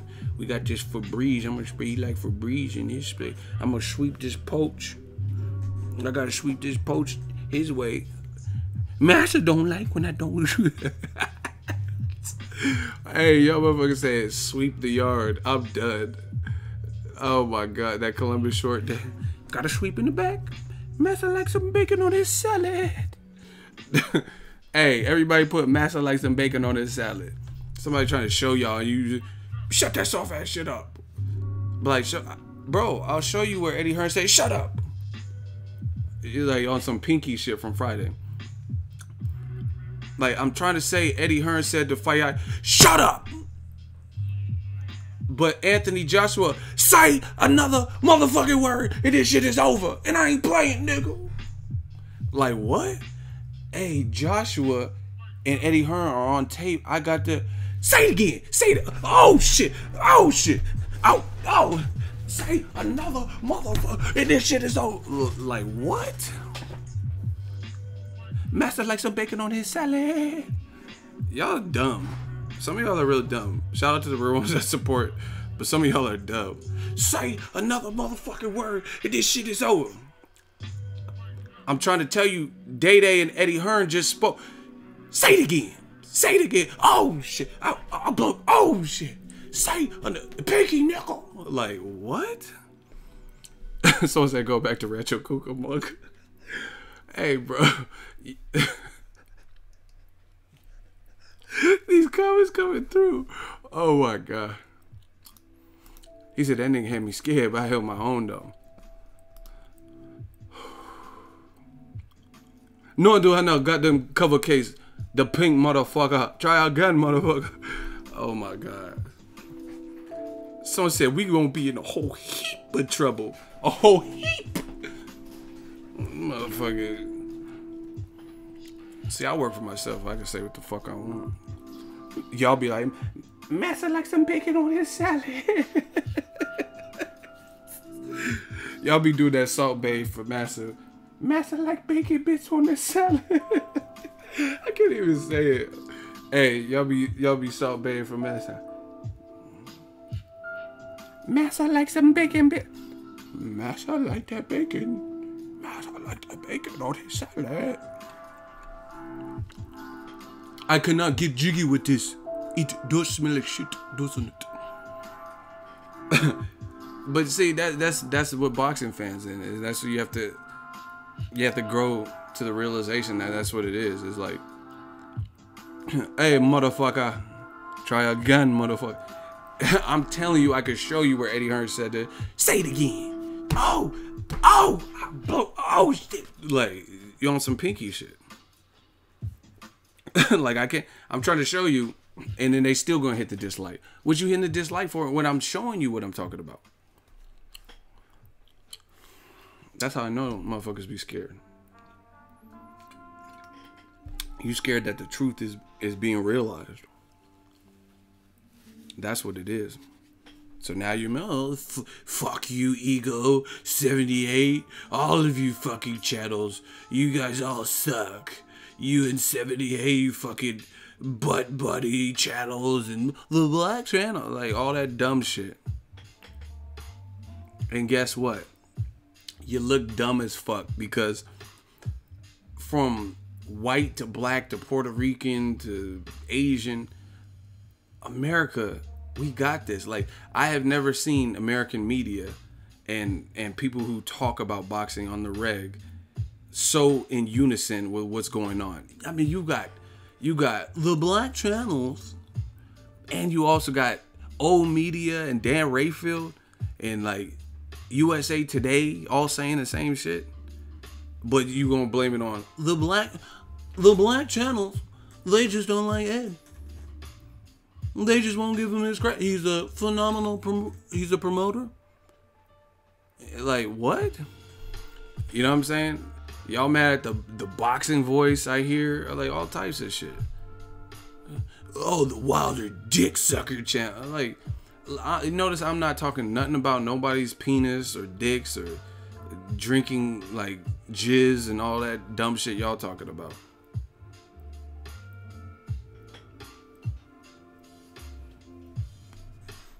You know what I mean? That's what it is. Nobody's doing that. Like, but that's how you know it's fear. It's fear. They don't want to just talk boxing. It has to be some old extra shit or some homoerotic fantasies. All ego get marked. What does that even mean? Like a tattoo? What's getting marked? That's not something I say. That sounds like just a hit on me. Get marked? Like I'm marked for death. Steven Seagal. Anybody seen Richie? I'm looking for Richie. Like marked. That sounds like I said, Steven Seagal marked for death. Ego is marked for death. Anybody seen Richie? I'm looking for Richie. I don't know what that get marked shit is. Wilder fought bums. And who you fight, Mark G? Suck that soft ass shit. Look at your default picture, Mark G. Look at your default. And you talking about someone fighting bum. Look at your default picture, bro. Mark G, look at your default picture. Cali, the fire has been burning. No, fuck Cali. Fuck Cali. Box me then. No, I just want you to look. I want to look at your default picture. You go by pic? Okay, what am I supposed to go by your birth certificate? I don't know you. Nobody knows you. Who are you? You just go by pic. What am I supposed to go by? I'm just saying, look at your... Bro, shut that soft ass shit up. That Backstreet Boys ass pick. Fucking fake ass NSYNC. It's gonna be me. It's gonna be me. Girl, you go. Baby, you go. There's 1,000 words that I could say. Make you go. It's gonna be me. Shut your dumb ass up. Show me a jab cross. No, I'm gonna show you. Bye bye. Wanna give it up. Might sound crazy, but it ain't no lie. Bye bye bye. That's the jab cross. Ain't no lie, baby. Bye bye bye. That's what I'm gonna show you. It's gonna be me. Shut your dumb ass up. Ego Army, we run this. Shut your dumb ass up. Yo, Backstreet looking ass.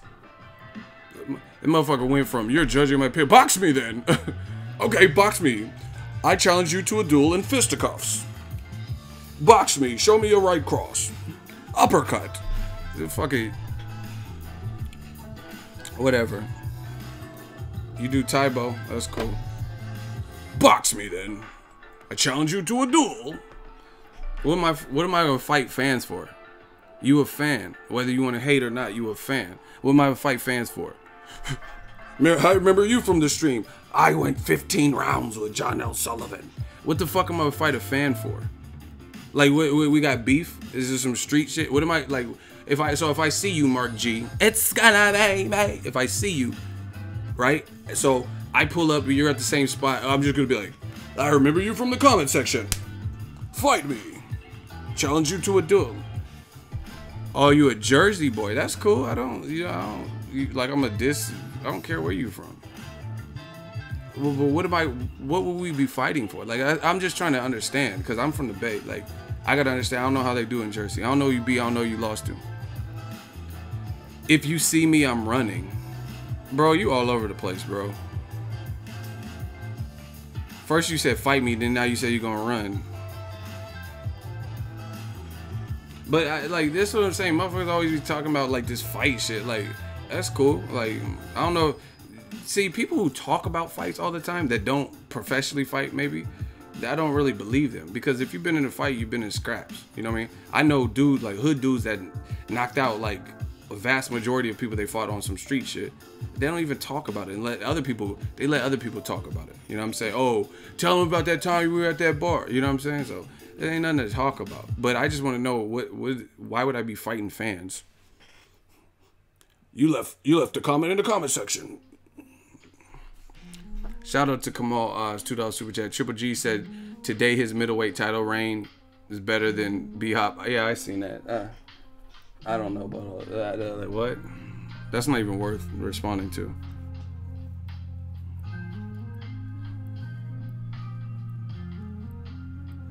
Hey, block. Do we have any shooters? Block Luga Caviar. See, divide and conquer. They talking about people I'm cool with, and they telling me that to fight them. Trying to create dissonance and separation. Here, I'll block him. Shooters, y'all want to get it? Luga Caviar Slurpee, which is a sus ass name. Any male that puts Slurpee in their name, that's sus. Unless you work for 7-Eleven and you like the CEO. Motherfucker got Slurpee in his name. Yeah, it's Luga the Slurpee. Yeah, you gotta go. You talking about Box all these people? Hey, Box his bank account. Fuck what you talking about. Tell him to Box his Google check.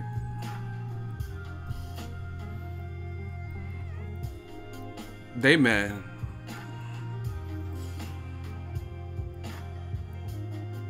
Big up IFL TV. That's what's up. Shout out to them.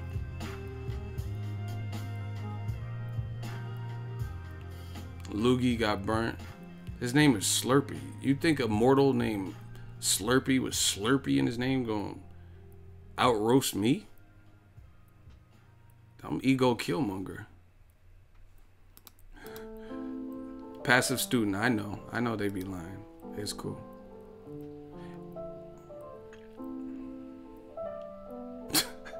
These comments are so funny. I'm just reading. I'm just enjoying it. I love you guys. I know we don't always see eye to eye,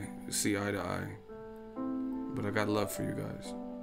Even you dumb motherfuckers that I try to show y'all the Underground Railroad, and you be like, you don't give a fuck, Harry. I'm gonna sit here and work for Massa. You ain't got no proof of funds. You ain't got no proof of this Underground Railroad. So yeah, I know you and a couple other Charles and them going through that way, but you don't got no proof. You ain't got no proof that this Underground. Okay, stay your scary ass here. We escape. We be escaping, and your dumb ass is still washing dishes. I've been whistling on the, you know what I mean? Like, been working on the railroad all the live long. Keep washing dishes, dummy. Me and Eagle Army, we to this Underground Railroad, man. We had to, man, we had a little Freaknik in there, like, They had this bad one. She had the, you know what I mean? She had a little kufi and shit. I was on her, like, I was in that Underground Railroad, Death Row East, believing that, hey, faith, baby. I'm in the Underground Railroad. I'm in the Underground Railroad, like, oomps, oomps, oomps. Hey, I'm the king of the Underground Railroad. Fuck is y'all talking about? Hey, I run the Underground Railroad, man. I'm gonna show y'all the facts of life. I ain't talking about no sitcoms and shit. I'm gonna show you the facts of life. I got a full house. I got a full clip and a full. Oh my God. Don't have me start hitting y'all with the bars. TC the crisis, man. Eagle Army, we the crisis. Shout out to you. $2 super chat. People send super chats a day, B. Hey, fuck this soy sauce. Hey, I'm with a bad one in the Underground Railroad. Like, oh shit, with the super chat. I'm like, oh shit. Hey, you know what's funny? Y'all motherfuckers be talking about people that like diss me or have way better channels because they're saying something different than me. Where they super chats at? That's what I need to know. I need to know, like, if y'all feel that way, listen. This is how I know what I'm doing. I know what I'm doing. I'm destroying them. I'm destroying them. Because listen, if you say, Ego, your channel is full of shit. You're a wanker. And then you reference somebody else's channel. And then when motherfuckers go to their channel, there ain't no super chats. Ain't got no super chat. Then you're lying. Because why are people supporting my channel, but then the person who's saying everything you want to hear, you're not out there supporting them? They're not covering fights in different regions and areas. Bars. So, you know what I mean? You know how they say put your money where your mouth is, right? Okay, I'm saying what I think is the truth with the Anthony Joshua Eddie Hearn. So if there's a channel that's saying everything you want to hear that's completely opposite of what I'm saying, then why are you guys not funding them to the point where if they're in the UK, they can get to America and start covering fights, right? Or they can grow and get better equipment so they have high resolution shit or a better microphone or what. You see, listen, my microphone, I'm on my Hove shit. Ain't nobody jumping on Hove. You ain't in sanitation or a sanitarium. You see how my shit sound clear? Okay then. Somebody said Ego at Tubman. I almost hit the stop button and ended the stream right there. He said Ego at Tubman saving dudes one at a time. But that's what I'm saying. This is how I know when people are lying. They say, oh, your channel sucks. You have the wrong, you got it all wrong with this Joshua. Why am I growing then? Why is the super chats there? Why am I covering more fights than ever? Forever, ever? Forever, ever? And then meanwhile, the people that you say I should be more like, or they're killing me, right? Where is their support? Are you guys supporting them like that? Because I don't see that.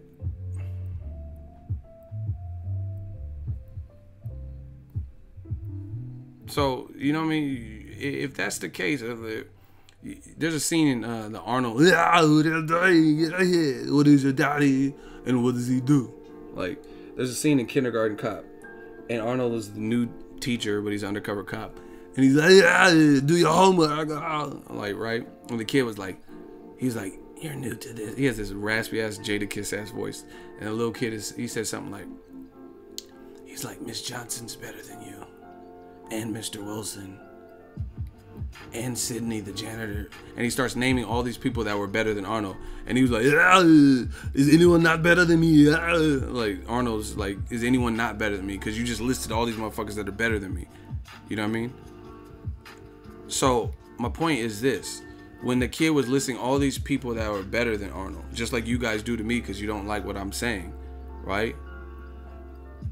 Then why are you not supporting them in the same way? Like, for example, not even just monetary, not just super chats, because y'all know I'm the street kid. Y'all know when it comes to these super chats, B. Y'all know what I do when it comes to that. But not even just monetary. These other channels that are saying exactly what you want them to say, or saying what you coincides with your belief system or whatever, right? Are they getting people on their channel who get banned and then come back 6, 7, 8, 12, 20 times just to be a part of that faction, just to see what the Ego's army is doing, just to feel like they belong? You know what I mean? That's my point. So that's how I know what I'm doing. I'm destroying them. Because if you really believe all that bullshit you say, look, we got another one. Shout out to my dude. I'm gonna just start dabbing on y'all. My dude Jesse R with the $2 super chat. Much love. Ego Army, promise you. Look.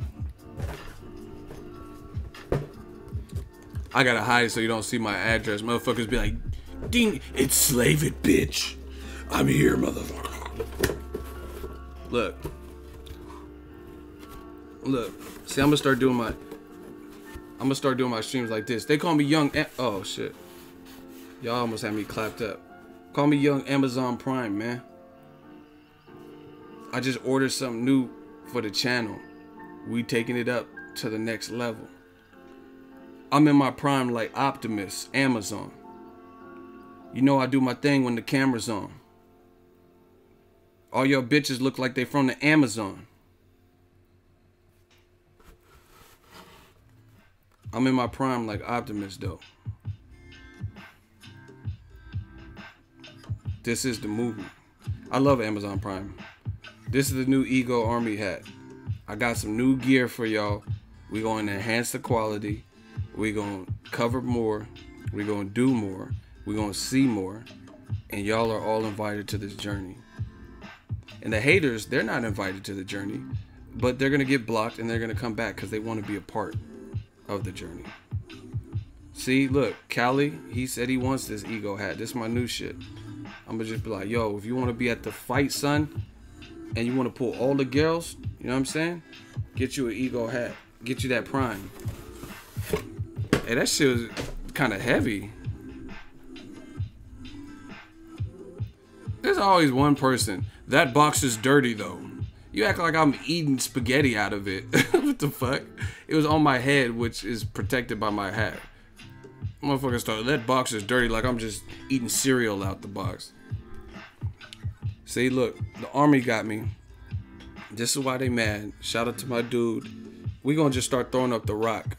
Shout out to Alfonso. $5 super chat. He said numbers don't lie. I got the real Ego hat. I'm wearing one. Because they don't even listen. I got all these hats because they don't even, there's a minimum to buy. I can't just buy one hat. And y'all see me rocking my own shit.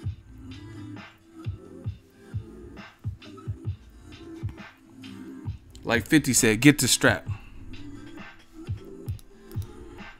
Another hater, corny nigga, if the year. You can't even spell. Go back to school, dummy. He said, corny nigga, if the year, I'm out, shaking my head. But no one told you to be here to begin with. And learn how to spell, dirtbag. Ego Army, I got this. I got us. This is corny, but why you here? See, a real motherfucker would see something they don't like and just be like, what the fuck is this dude doing? He got boxes on his head? I'm out. But the real corny motherfucker is gonna, well, I gotta let him know how I feel about him, even though I don't know him. So you tell me who's corny. Because if I see something I don't like, motherfuckers dancing on a pole and he a dude, you know what I mean, Magic Mike shit, I'd be like, oh, whoa, what did I just come into? Deuces. Where can I buy your merchandise? I was trying to say, okay, I'm not gonna say that. But I got them. I don't know. Maybe I should just start doing individual orders until I get them on the website and all that.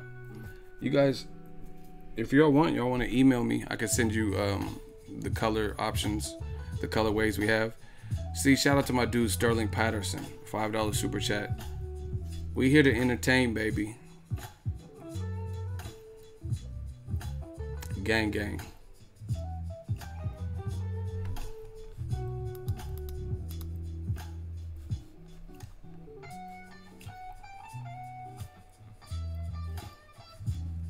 We the gang. We got a cool system.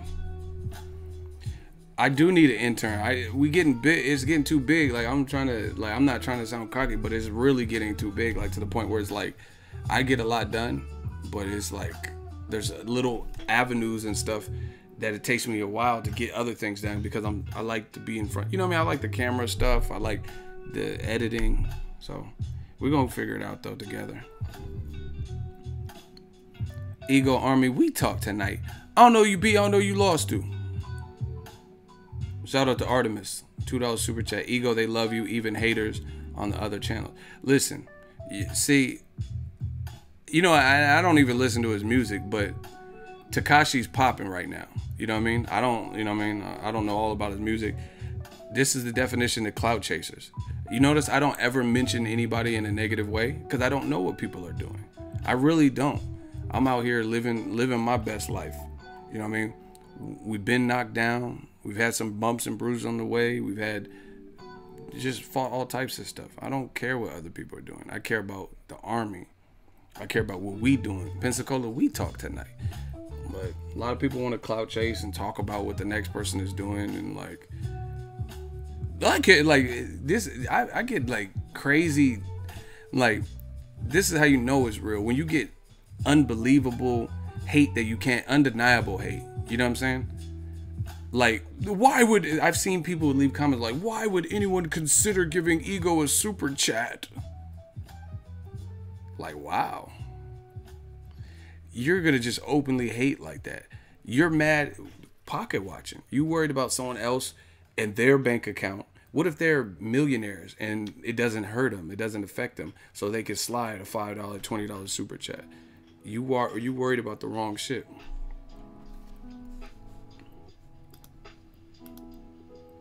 You know what I mean? Pocket watching. That's corny.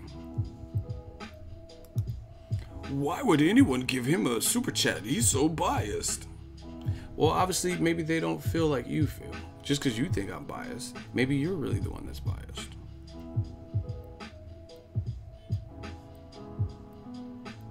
I'm done. Kelly, you a fool. Hey, I'll be back in LA this week. I need a slamming spot to eat. Oh my God, I ate at some spots in LA that were delicious, but I like to try new things.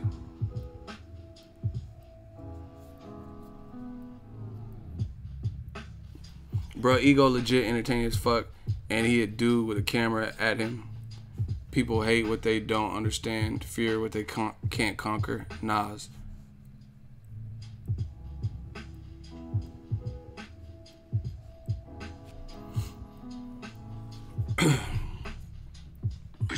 Almost feeling like this was a setup. You know, they won't meet, they won't send a contract, they won't talk to us more about the offer, but they just want Joshua to accept it in public. So what do? You come out and you say, Wilder, I accept your offer. And you get a contract through that's a piece of shit. And then you have to go back. Okay. Eddie Hearn says, what do? You get a, he says, so what's going to happen? You're going to accept the, listen. On your word, go back on your deal. We're not mugs. It's a piece of shit. And then they won't send a contract, they won't talk to us more about the offer, but they just want Joshua to accept it in public. So what do? You come out and you say, Wilder, I accept your offer. And you get a contract through that's a piece of shit. And then you have to go back on your word, go back on your deal. We're not mugs. Okay, listen. Eddie Hearn, again, you guys can believe whatever you want, but what he just said right there, he says they want you to publicly accept the contract, and then you get the deal, the actual contract, and it's a piece of shit, then guess what? You wouldn't be bound by those terms if they lied to you and you have an email stipulating what you agreed to or what you verbally agreed to. Nothing has been signed. The ink has not dried. So what would you be locked into if they lied to lure you in the front door and then come to find out none of the terms that they actually said were true? Then how would you not be able to walk away? How would you be liable and legally under a binding contract if they switched up on you? It does not make sense. He said, oh, they just want you to agree publicly. But what happens if you get the contract and it's a piece of shit? Why would it be a piece of shit? If it's a piece of shit, when you have the main talking points, which is the hardest part, the money, you know the location, you don't know an actual city, state, or zip. But what does that matter? Either way, America's America. You know what I mean? Wilder's from Alabama, so that's the only, people think because you're from America that your fans can travel anywhere. So unless it happens in Alabama, which I don't see it logistically, they're not going to make as much money fighting in Alabama because it's not a tourist town, right? So it's not like Wilder has this crazy ass advantage fighting at the Barclays, way more than anything else, you know what I mean, or Vegas. So once again, if they lure you in with the principal deal and you agree to that publicly and then it's a piece of shit contract, then what have you actually locked into, right? What have you actually, what can they hold you to? Explain that. What have you, like, so you could do some trickery and sorcery and then they lure you into some fake bogus deal and then you verbally accept and then they switch it up. Psych, I'm broke, nigga, I'm broke. That doesn't even make sense. That doesn't even make sense. How could you legally be held responsible to a lie contract? A contract that switched up in between the Deontay Wilder email and then what actually transpired on the actual draft. For example, Eddie Hearn keeps prophesizing and acting, oh, I need to see security with the funds. Show me that the 50 million can be guaranteed and it's secured. So if, okay, here, like, you guys can't win. And I think some of you guys are realizing that. Here's an example. Shout out to TC The Crisis, $2. I've lost count of lying Eddie's lies and deflections. Let's pause. Thank you for your super chat. You always hold it down. Pause the super chats real quick so I can get this thought out. So don't send a super chat for the next 2 minutes. Listen. Will you, since TC The Crisis, I like to be interactive. TC The Crisis just donated a super chat, so he's going to play along in this scenario with me. So if TC The Crisis says, yo, I got this Porsche Carrera that I want to sell you, ego. I'm like, how much? Let's say, I'm just making up numbers. Let's say he says $220,000 for this limited edition Porsche Carrera. And I'm like, that's dope. So let's agree to meet, and then you go to the bank or whatever and give me my money, right? So if I get there, I agree to that. I seen pictures online, right? Because when you're like, if you're buying a car from an independent seller, then you have to go off of pictures online. So it's not really much different than verbally agreeing. I seen a picture of a car that I like online. This is, I'm telling you guys can't win. You're making it sound way more complex. This is everyday business. If you seen a guy who is selling his own Porsche Carrera or a car, all you have to go off of is pictures. That's your contract right there. And then if you get there and you see it, and then the tires are all flat, or they didn't take pictures of the trunk and the trunk has key marks on it, hey, get Kai out of here.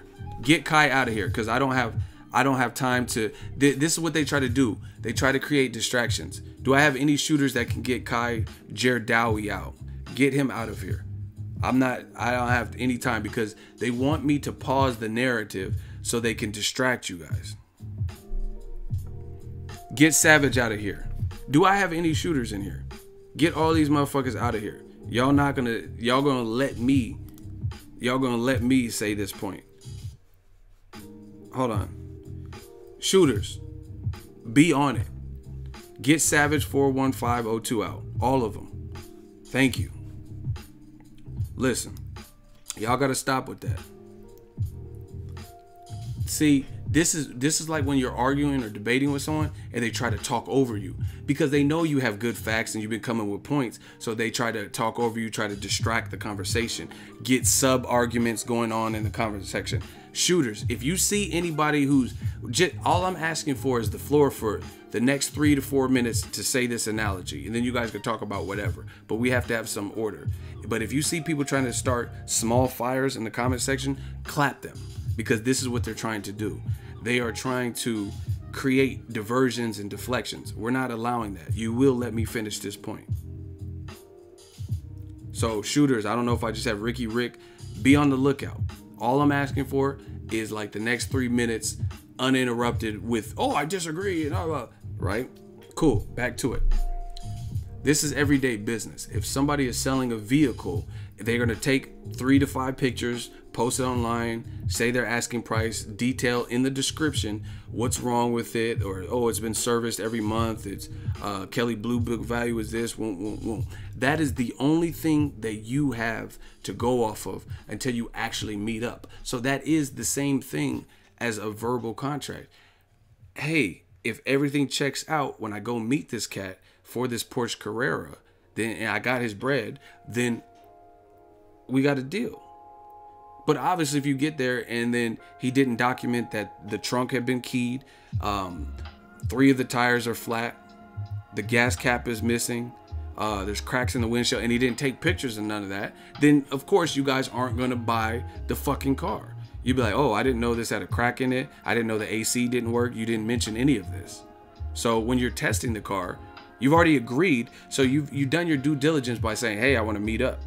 I want to meet up. You're an independent person selling the car. I would like to meet up with you. So that's your commitment. That's the same commitment that Team Wilder is asking for. And then from that point, you look at the car, inspect it, check the blinkers, check the rear lights, maybe test drive it or whatever, and say, okay, we got us a deal. And then everything's done. Boom. Simple. So that's the type of commitment. If everything checks out with this Porsche Carrera, I am willing to pay your asking price of $220,000, which is the hypothetical number we said. I am willing to pay your price. But obviously, if it, like Josh or whatever Eddie Hearn just said, oh, if you get it and it's a shit contract, then what are you to do? If it's a shit contract, you walk away. If you didn't tell me that your Porsche Carrera is missing the gas cap, the AC and heater don't work, the windows are cracked, you know what I'm saying? If you didn't document any of this, and then I come and inspect and test it out, and I see that these are the cases, they can't, oh, you said you would pay $220. Oh yeah, brother. Oh yeah, brother. You said you wanted to buy my Porsche, brother. That doesn't make sense. They would not be able to legally hold me to anything because the motherfucker didn't tell me the Porsche had all this shit wrong with it and it's a fucking lemon. This is how business works for anybody that does business. If the shit don't check out, then you don't purchase, and there's nothing they can do. You must buy my Porsche, brother. I know I didn't tell you about the crack in the windshield, brother. You wouldn't do it. You would just be like, oh, fuck what you talking about. I'm not buying this lemon. I didn't know all this shit was wrong with it. I was willing to pay $220 for the car you described online. Here's an example in my personal life. I used to work at Best Buy. I had, I'm going to use my employee discount. I had got this Bluetooth speaker, right? It was like a Bluetooth where you can connect your phone or whatever. And I used to take it to the beach or whatever. It worked perfectly fine, blah, blah, blah. But then my girlfriend at the time, had bought me a better Bluetooth speaker, right? A more expensive one. So I no longer needed this old Bluetooth speaker, right? So I tried to sell it on like a Craigslist type of site. I met up with the person and they wanted to test it out, connect their phone. And for some reason, they weren't able to pair it. So I'm with them with the Bluetooth and all the cables and everything that came with. It's in perfect condition, and I outlined it as such. And we could not get her phone to connect. And I'm like, oh, normally it works. And I look dumb because I'm trying to sell her a Bluetooth speaker. Now I try to look like I'm trying to sell her something that doesn't work.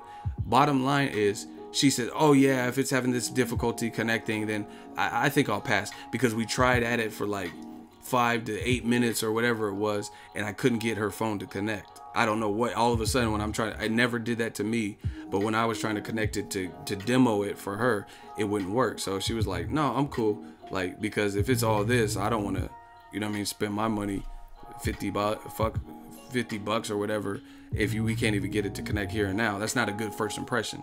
So what did she do? Walk away. I didn't do no scorpion, get over here, bitch. Like, and then force her to buy it. I couldn't get it to demo like we wanted to.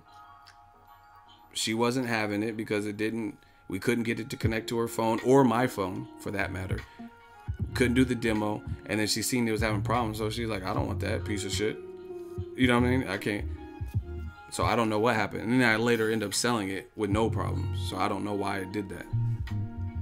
So if she was going to walk away, she's not like locked into a contract because she agreed and was willing to pay $50 for it. Get over here. Finish her.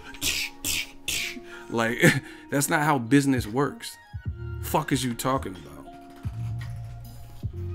They can't beat me. These young boys can't beat me. So Eddie Hearn, he's telling you what he wants. Oh yeah, why would we agree? And then you get it and it's a piece of shit contract. Then you say, hey, this is a piece of shit contract. You guys are liars. You don't have 50 million. We fighting Povetkin. It's simple. And then you prove that or show to the media how they try to swindle you. All right, listen. I promise you, before I get off, you young boys can't beat me. Mark Tandem says, according to the interview with Ness, Hearn feels he may be legally liable if he makes a verbal agreement publicly. My response to that is bullshit. How can you be legally responsible if they lie to entrap you into a deal? So, for example, Eddie Hearn saying, oh, I don't know if the funds are available. Well, guess what? Legally, if they said they have 50 million guaranteed and you can produce the piece of paper that says, hey, we got 50 mil for you, then how is there no recourse for the person who got lied to and you can prove it and they sent an email? So wouldn't that make them dumbasses if they didn't have the funds? Because now there's a printable, because he says, oh, a guy from Alabama sent me an email. Oh, Wilder sent me a piece of paper. So you admitted that you have a piece of paper that outlines the main talking points of the deal. So if they then switched it and you met with them after publicly agreeing and you find out they don't have secured funds, they don't have $50 million, then how could you be held responsible? When you agreed to 50 million and then they say, hey, we was just bullshitting. We don't have 50 million for you. Then you don't have a deal, because that's what I came here for. Like, you guys, listen, it's really not that I'm the king of analogy. I could do this all day. Here's another one. Like, let's say I'm about to get my haircut tomorrow. You know what I'm saying? I'm about to get my haircut. So let's say I'm going to a new barber. My last barber moved out of town. And I say, hey, I got someone referred me you. They say you do good work. I seen your work on your Instagram account. How much for a haircut and beard trim? And they say $20 for both. And I'm like, hey, I got this length hair, blah, blah, blah. They said $20. And I was like, I'd like to make an appointment for $215. Cool. I'll see you at $215. And then I get there and then I say, oh, how much for the haircut? And they're like, yeah, give me 60. I'm going to be like Reds Pops on Friday. No, I agreed to take a $215 appointment because you said a beard and haircut trim is $20. So if I get to the point and reiterate that talking point and you now switched up because you seen me or whatever and said now my haircut is $60, then guess what? No deal. Shore Dre, he says they turned down a meeting. Let's see if you turn down this hot seat. Do you want to battle me in the hot seat? Let's see who, since you want to, okay. You want to talk about turning down stuff. So let's see if you turn down this hot seat. His name is Shore Dre. We're going to see how sure you are of what you're saying. Battle me in the hot seat. Do you accept? Yes or no? Let's go. Cool. So turning down the meeting, I've already explained that. So add something new to this equation. Give me something to think about. Who cares? They turned down the meeting. I explained why. So what does that mean? What does that have to do with anything?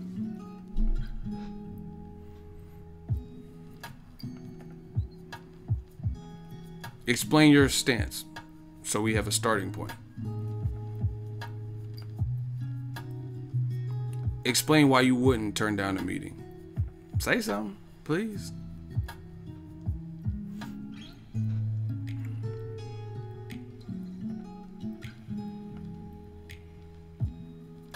Hey, block Big Rick Arsenal. Shooters.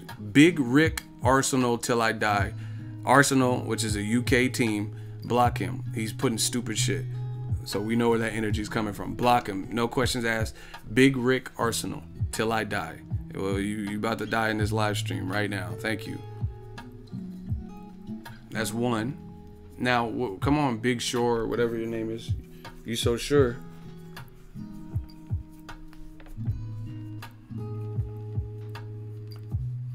Okay, Short Dre says, Hearn replies to Wilder that they are interested. Let's meet and discuss the details. Okay, get to the point. So what does that have to, what does the cancel meeting have to do with anything? I've already explained this.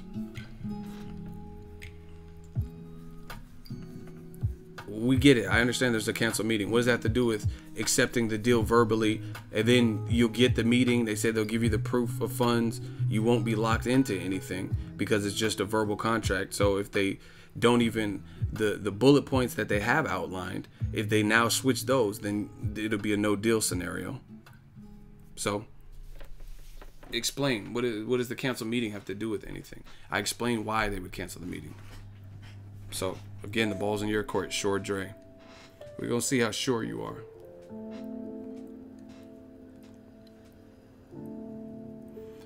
I smell another TKO for Ego. First round, easy work. So who cares about the cancel meeting? I explain why it's going on. See how long it's taking to respond? Because they trying to think. Oh, hey, smash the like button while we're waiting. There are no bullet points to contest. So you're proving me right, or what? I don't get what you're saying. It sounds like you're agreeing with me. Smash the like button, people.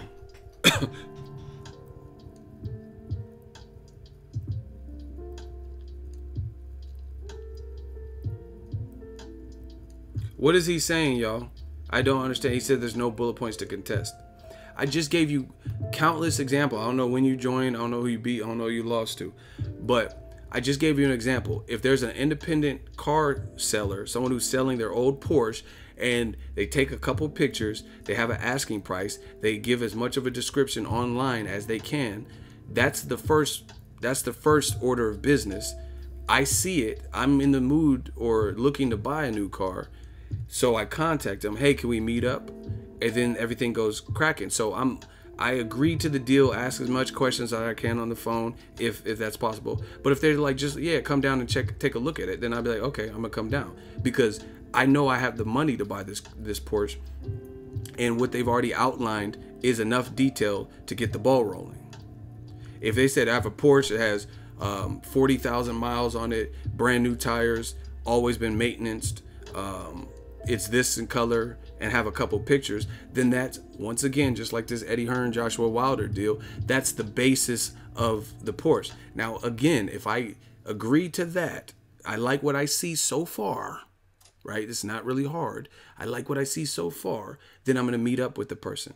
They're not going to sit on the phone all day like, oh, yeah, and I do have the owner's manual, and I have this on the treading on the tire. They're not going to do that. They're going to say, okay, if you like the basis of the deal, meet me at the park, and then we'll look at it. You could test drive it, blah, blah, blah. This is how business works. Would you be like, no, tell me everything I need to know right now about this Porsche? You would be like, no. You when you get there, you can adjust the mirrors. You can see if the gas cap is there. You can check the blinkers. You're not going to sit on the phone and be like, hey, check, did the blinkers work? What about the headlights? Does it have new windshield wiper blades? You would check those things once you've agreed to the preliminary deal. What the fuck do you guys not understand? It's not that hard. You just nailed the point. Hearn said he is interested in the deal, so let's meet, check the hypothetical car out and see. But, oh my gosh, you're getting bodied. He has not agreed to the principal deal. He hasn't agreed to the main talking points. So I didn't prove your point. He has not agreed that we'll take $50 million like we asked for. He hasn't agreed to that. He's saying, let's meet and we see if we have a deal. But they produced the money that they said that they would do this fight for. This is the problem. The money that they said they would do this fight for. So you have as much information and you already have the monetary aspects of the deal covered. Joshua said, I'll take the fight tomorrow. If that's the case, I'll take the fight tomorrow. Eddie. That's what he said. So now that that's out of the way, then you can work on do the windshield wipers work and check the blinkers and stuff. But the problem lies with Eddie Hearn has not accepted the principal deal. He has not said, okay, 50 million. He says 50 mil, we're interested, but he does not say 50 mil. If it's 50 mil and you could prove it with 50% of the background and we just have to come to America and no rematch clause, we'll take it. But let's meet up and talk about it. He has not done that. The moment he does that within obviously a certain time frame, because I'm sure the money's coming from somewhere, so the investors or whoever's fronting the cash would have to know an answer. There's going to be some type of deadline, right? Gary Nolan, you in the hot seat next. Everybody remember that name. See, the UK is starting to wake up now because of the time. Ego, I could do this all day. Unfortunately, our time in the UK is different. Work time in the UK. Okay, so that's a cop-out. Everybody, if he got his L, put his L's up. Now he's saying he's in the UK and he has to go to work. But he chose to do the hot seat and he didn't have enough time. That's an automatic L to me. Because you getting bodied in a hot seat, now you got to run off to work. How convenient. L, get him out of here. We're going to send you to work even faster. Sure, Dre, clap him. He didn't beat me. Look at the fans. He said, we can do this all day. Yeah, well, of course you were looking for a backdoor out now that I buried you in the hot seat. Oh, we could do this all. We can argue semantics all day. Motherfucker said, when's your next live show? You ain't gonna be here because you blocked unless you got another account. That was easy work. Listen, this is how businesses ran. I mean, honestly, if I was selling the Porsche and you guys wanted it, you have my phone number, you've seen the pictures online, and you've seen a vague description, that would be enough to get you in the front door or to get you to meet up with me. They're going to outline whatever it has. And then you look at it. You take a look at it, test drive it, see if there's any nails in the tires, check the blinkers. But you're not going to sit on the phone with someone going back and forth. Hey, check the blinkers for me. What about the windshield wipers? Look at the speedometer, the odometer. What's up with the carburetor, alternator? What about the piston, the Detroit Pistons? Tell me more about them. When have you had your filler caps replaced? You're not going to just sit on the phone doing all that. That's when you're going to research the rest of it in person.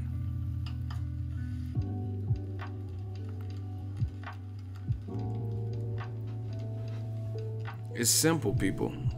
But the bottom line is Eddie Hearn and Team Joshua have not committed to that portion of the deal. So if we can't even agree on the money, Team Wilder's playing the same hardball and the same muggish behavior that they were met with from Team Joshua, which I don't blame them because I'm the same type of person.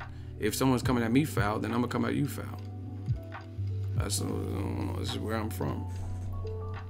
So if they don't agree on how do you not agree on the preliminaries of the deal when most of what they offered you, minus the rematch clause and the fight in the UK, was what you wanted? And here's another kicker. The money we know is what Joshua said he would do it for. Right? Why? Just explain this to me. Eddie Hearn said, oh my God, I'm destroying you cats. Eddie Hearn said that Joseph Parker was a tougher fight. We all heard it. He said Joseph Parker was a tougher fight than Wilder. You just beat the tougher fight, so Wilder should be easy. Then he did another Fight Hype interview where he says, oh, it's a massive risk. Why take a massive risk for similar money, right? On top of that, he's entertained the idea of coming to the Barclays, where Gerald Miller will have the hometown advantage because he's a Brooklynite. He's from Brooklyn, and he has no belt. He's fought guys that have lost to Wilder, like Johan Dubois, who he just beat last weekend, and Gerald Washington, right? And AJ might come to America for that fight, but now you need more details about what specific venue you would be fighting Deontay Wilder in. Where are they planning on staging it? What if they're going to probably stage it at the Barclays or in Vegas at the T-Mobile Arena? That would be my logical guess. So why is it not a problem to fight Gerald Miller at the Barclays, but you have to know if it's the Barclays for Wilder? You've already entertained the idea of coming to America for the next fight. It's either between Gerald Miller and Povetkin. We all know this. If it's not Wilder, of course.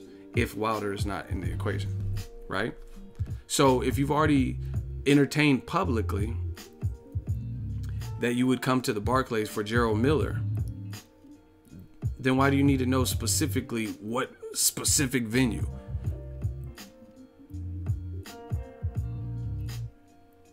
Explain these points to me, people. So to me, Wilder's team's point are, hey, they haven't even agreed to the basics of the deal. So we know Eddie Hearn, we know his games, we know how he plays.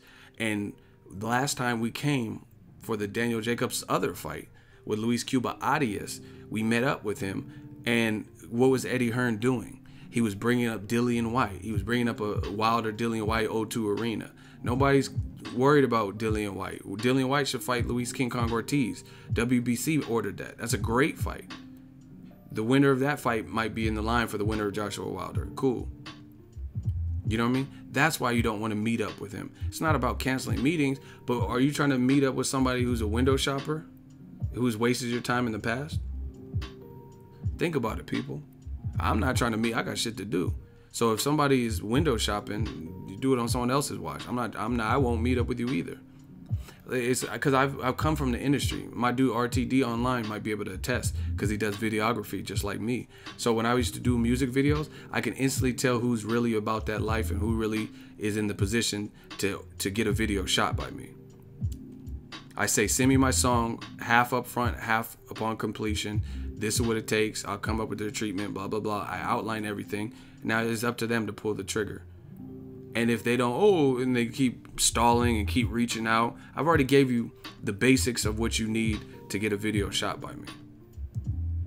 So beyond that, if you want to keep asking questions and you don't want to commit, then I'm not meeting up with you. You know what I mean? I'm not going to keep going back and forth. My answers are going to get shorter and shorter, period. Because I don't have time for window shoppers. And that's what Eddie Hearn has showed in the past. Bringing up Dillian White. Wise Barry Hearn did a recent interview, and he says Joshua, his next fight is between 3 people, which I'm assuming Gerald Miller, Povetkin, and Wilder. But everything we're hearing from Team Wilder, they're not really talking about multiple other peoples. Yeah, they might fight Dominique Brazil. That's if they don't get Joshua. Do you get what I'm saying?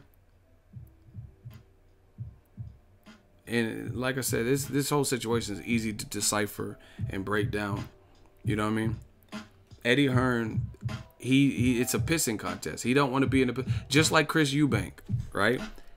Chris Eubank with this is why Golovkin fuck around and fought a welterweight, because Chris Eubank and Chris Eubank Jr., when they were trying to make the Golovkin deal, they were trying to do shit and with the ticket sales and name their price and all types of shit. So he didn't want that. He felt disrespected.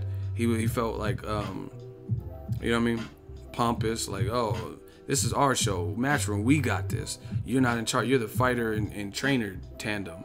You don't worry about that. We do. See, shout out to my dude RTD. He gave you a testimonial because he does video. He does great work too. He says, yes, I can attest to that ish. Man talk a good talk, but don't want to pay up. Trust me, I'm from business. I come from business. I come from hustling. And there's a lot of people that do that they do this window shopping. Oh, I want a video. Oh, your videos are clean. Yeah, if they're so clean, fuck you, pay me. Straight up. If I tell you what it takes to get a video, then there's nothing else to really talk about it. Let's get working. I'm down to work with anybody. But I tell you what it takes on my end to get the deal. There's no reason to go back and forth beyond that. Pay me my deposit, send me the song, let's figure out the dates, and that's it.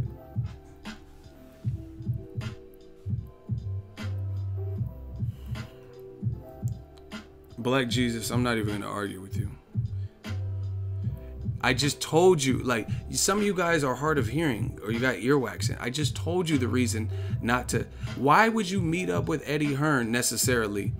You know what I mean? If when you met up with him last time, I literally just said this. You met up with him at the last Danny Jacobs American card that he promoted, and he was trying to pawn off Dillian White on Deontay Wilder. Talking about that. Wilder wants to fight Joshua, not Dillian White, not Derek Chisora, Lucas Brown. He wants to fight Joshua. So once again, I just explained this. That's a window shopper. I came to talk about fighter A, Anthony Joshua, your fighter, and fighter B, the B side, Wilder, fighting him. Not Dillian White. But you notice Eddie Hearn keeps bringing up other scenarios. Oh, yeah, Dillian White. He said it. Like, you guys are really playing like you don't know. Eddie Hearn says, after Dillian White knocked out Lucas Brown, bravo, he says, oh, before tonight, the broadcasters, they only want to see Joshua Wilder. Now they want to see Dillian White and Wilder. No, the fuck they don't. You said that. What broadcast? So if I see Steven Espinoza at a fight, right, and I ask him, hey, immediately upon Dillian White knocking out Lucas Brown, did you call Eddie Hearn within 15 minutes and tell him or text him and say, yo, we want that Dillian White Wilder fight next? And if that's the case, then why is everyone saying that Wilder might fight Dominique Breazeale next? If the broadcasters want to see Dillian White and Wilder, if it's not Joshua, then why is nobody really talking about Dillian White fighting Wilder next? They're talking about Joshua Povetkin or Miller and Wilder versus Dominique Breazeale. You guys are getting backed up each and every point you make.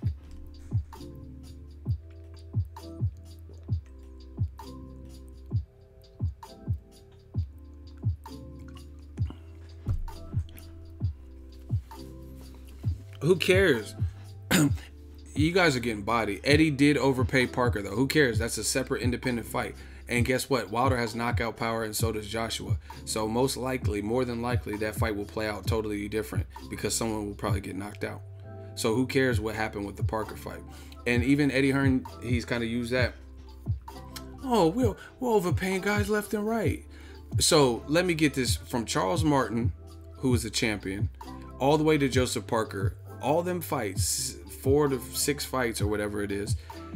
So Eric Molina, Dominique Breazeale, Charles Martin, Klitschko, Joseph Parker, Carlos Tack, all these fights, you've paid and overpaid people. And now the missing link, the one link to becoming undisputed, now all of a sudden this is when you put your foot down and say, you know what? We're sick of it. We're not overpaying anyone now. This is where the buck stops here. Stop it. Stop it. So you can overpay people like Carlos Takam on late notice that people didn't even care if Joshua fought him, to be real, right? Dominique Breazeale can get overpaid. Eric Molina got knocked out by Wilder, but he can get overpaid. But now all of a sudden, when it gets to Wilder, the last puzzle piece, we're sick of overpaying people. We're not going to do it anymore. We're not going to take it. We're not going to take it. Like, come on, man. That's like, okay, I go to cover fights, right? Sometimes these hotels are pricey, right? That's just a fact. The hotels are pricey. So let's say I paid overpriced hotel fees for Golovkin Vanes, Broner Vargas, and 6 other fights that I covered. And then the biggest fight of the year, Canelo Golovkin or Anthony Joshua Wilder, that fight comes up. I can get credentials to the fight, and I say, you know what, Joshua Wilder, I'm sick of paying so much for hotels. So keep in mind, I paid this amount for Golovkin, Vanes, Martirosyan to be in a hotel for that amount of days. But now it comes to the biggest fight of the year, and all of a sudden I'm like, I put my foot down. I'm not paying this price for these expensive hotels. Why would I fucking do that on the best fight of the year, the biggest fight of the year? If I've already done it throughout the year for lesser fights, paid expensive, inflated hotel fees, why would I finally get to the biggest fight, a meaningful fight of the year, undisputed Joshua Wilder, and I'm saying, I'm not going to Vegas. I'm not spending top dollar on these hotels anymore. But I went out to Vegas for Erislandy Lara versus Vanes Martirosyan, which was a great fight, but much smaller. So it comes to the biggest Vegas fight, or I can go to the Barclays. I was actually supposed to go to Errol Spence versus Peterson, but I had pneumonia. I can go to all these other fights, you know what I mean, Broner Vargas at the Barclays. But then if they do Joshua Wilder at the Barclays, I'm like, I'm sick of paying all that money for hotels. But I know I got it. I know I have the money to go. Do you think I'm going to really do that? So I managed to get to all these other fights that were smaller. And then the biggest fight of the year, I'm like, no, I'm sick of it. So that's the same thing with the overpaying. People, stop it. You've already come this far and had to overpay. That's the nature of the business. No one's as big as Joshua except for Canelo. So you're going to have to overpay everyone, to be honest. Because you overpaid Klitschko. Klitschko brought his name to the table, but he was coming off of a loss. Who else other than Klitschko, you know what I mean, or a guy who's reputable like Klitschko, can come off of a loss in an embarrassing performance and get what he got? Nobody. So who's coming off of, so Erickson Lubin, he got knocked out, you know what I mean? So do you think he can make what Klitschko made versus Joshua coming off of an embarrassing loss? No, he wouldn't be able to. So Klitschko, just because of his name, he was able to make that much money coming off of an embarrassing performance in the loss. So realistically, Eddie Hearn's been overpaying people because nobody else would get what Klitschko got, 20, 40 mil or whatever the fuck he got, right? No one else would have got that coming off of a loss and a performance where they look trash. You know what I mean? Like Broner didn't look great versus Mikey Garcia. He didn't get that when he came back from Jesse Vargas. Triple G's fight is on regular HBO.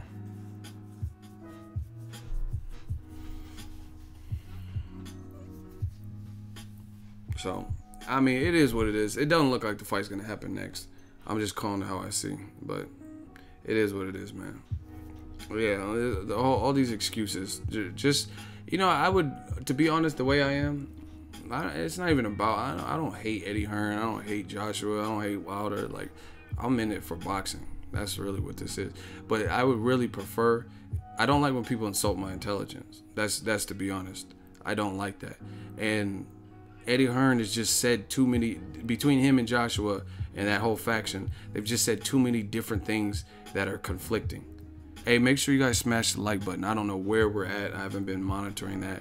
But please smash the like button so the replay has some value and can rank. Bottom line is just these excuses sound terrible. And the more, I'm just being honest, the more they try to explain, the worse it sounds. Oh, we're sick of overpaying people. So you've overpaid them for 7 fights in a row, from Charles Martin to Parker. But now this is where the buck stops. Now the overpaying is done. The biggest fight out of all of them. Wow. Do you guys see this super chat? Is that hey Roberto, was that an accident? Roberto Martinez. I gotta make sure I don't get no fucking hey bro. See, this is what happens when you keep it real, man. Hey Roberto Martinez, you good? Like, is that real? I mean, I know it's real because it comes through like that, but wow. I told you we set YouTube history. That's why they hate. Major props to Roberto Martinez. There's a $500 super chat. He knows his money is short, so any excuse is good. Now he wants 100 million. Hey, bro. I really, genuinely, from the bottom of my... Hold on. I did. That gotta be a mistake.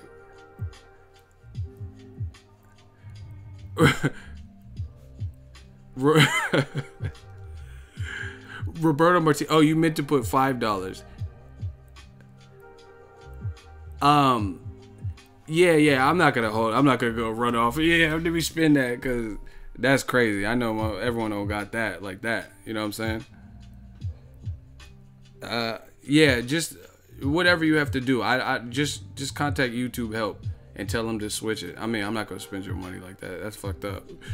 Thanks, Roberto. Yeah, we eating lobster. Like, yeah, thanks, Roberto. We eat lobster. Nah, I'm not gonna do your money like that. Yeah, just I mean, I don't do refunds. You have to go through Google Wallet or whatever. I don't know how that does, but yeah, you just tell them to say that you got. I mean, just Google it. Go to YouTube help and ask them, and say, hey, I fat fingered it. I wasn't trying to, because that has to have happened before. Hey, I wasn't trying to spend $500, but you better do it quick. I don't know if you have $500 in your account, but you're gonna have some fuck around and have some overdraft fees. But shout out to Roberto for being a real one. I was about to say that $500, that's crazy. My man said check on the Kush. Hey man, this dude off that Kush and fat figured it. He's like, yeah, $3 million cash. It was like, $5 million. I was like, damn, you offering me wilder paychecks in the super chat.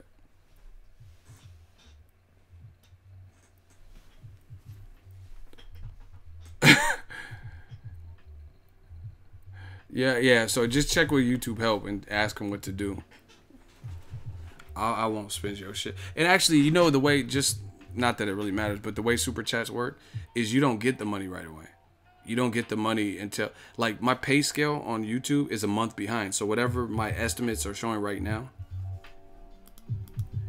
I won't get that this month. I'll get that the following month. So you got time.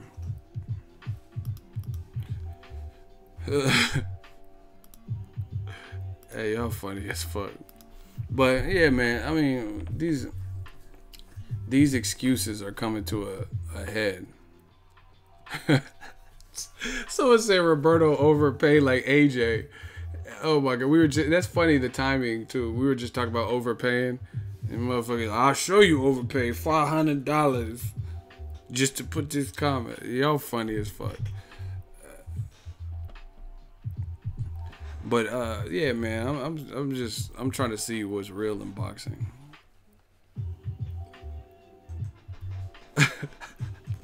Hey, these comments are so funny. Someone said AJ would turn that $500 down.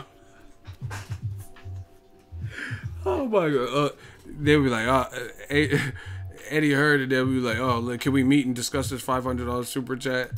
I gotta make sure. He said, I gotta make sure that I agree to all the terms. Look, can we discuss the super chat? Like, what's there to discuss? Hey, Roberto's a fool. He said, I got the chat lit, though. Hey, you high as fuck right now. Hey, he's like, don't front. I had this shit lit. I'm going to get my refund tomorrow. I had this shit lit.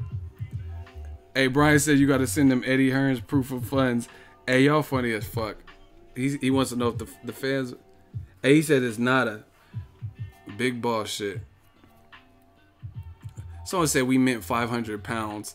I'm done. These Hearn comments are funny as fuck. Shout out to the army, man. Y'all make it fun doing this shit. Y'all make it fun doing this.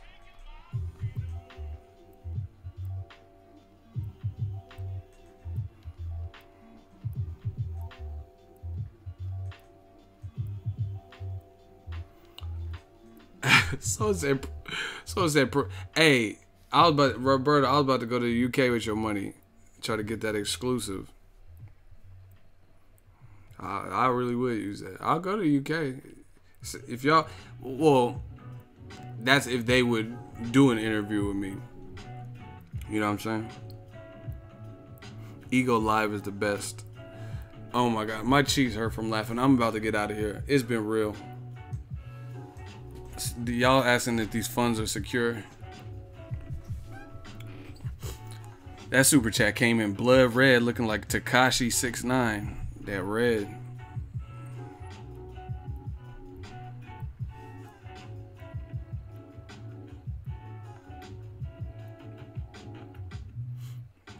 How do we know that 500 is legit though? We can't believe a guy from YouTube. Yeah, guy from Alabama sent me a piece of paper.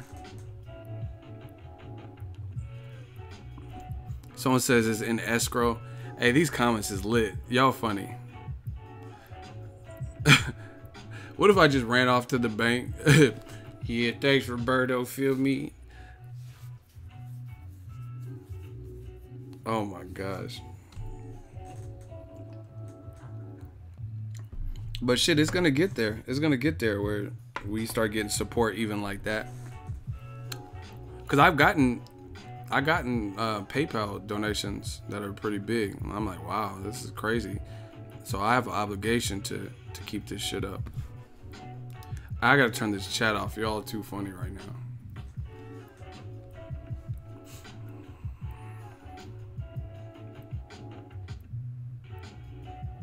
Did you get the 500 from Al Heyman? Hey, y'all crazy, man. I'm the stream king. Y'all know what it is.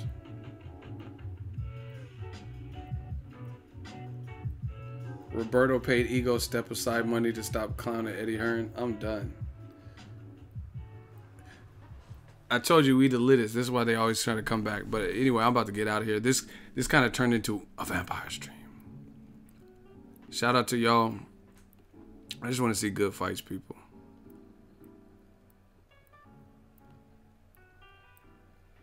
Someone said, when does the $500 time expire? Next week?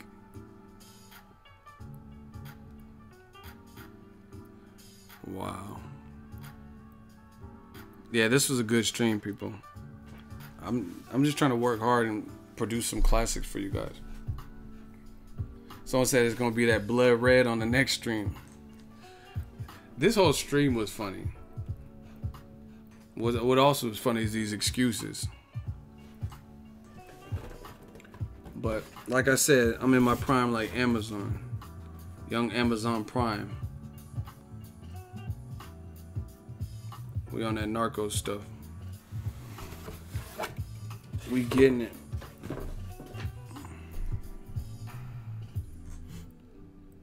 Yeah, we on the same time, SoCal.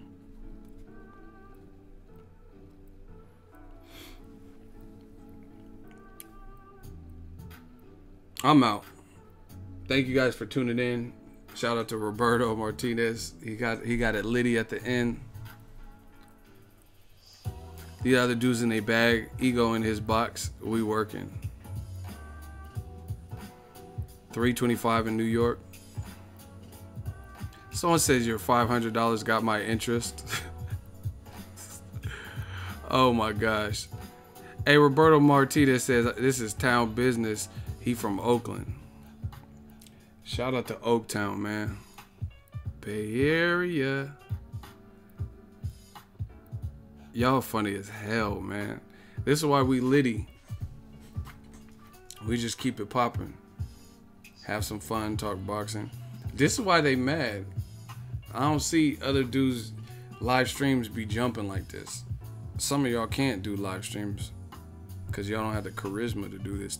We've been on for hella long. Yo, I'm out. Peace out. Oh, a roll call?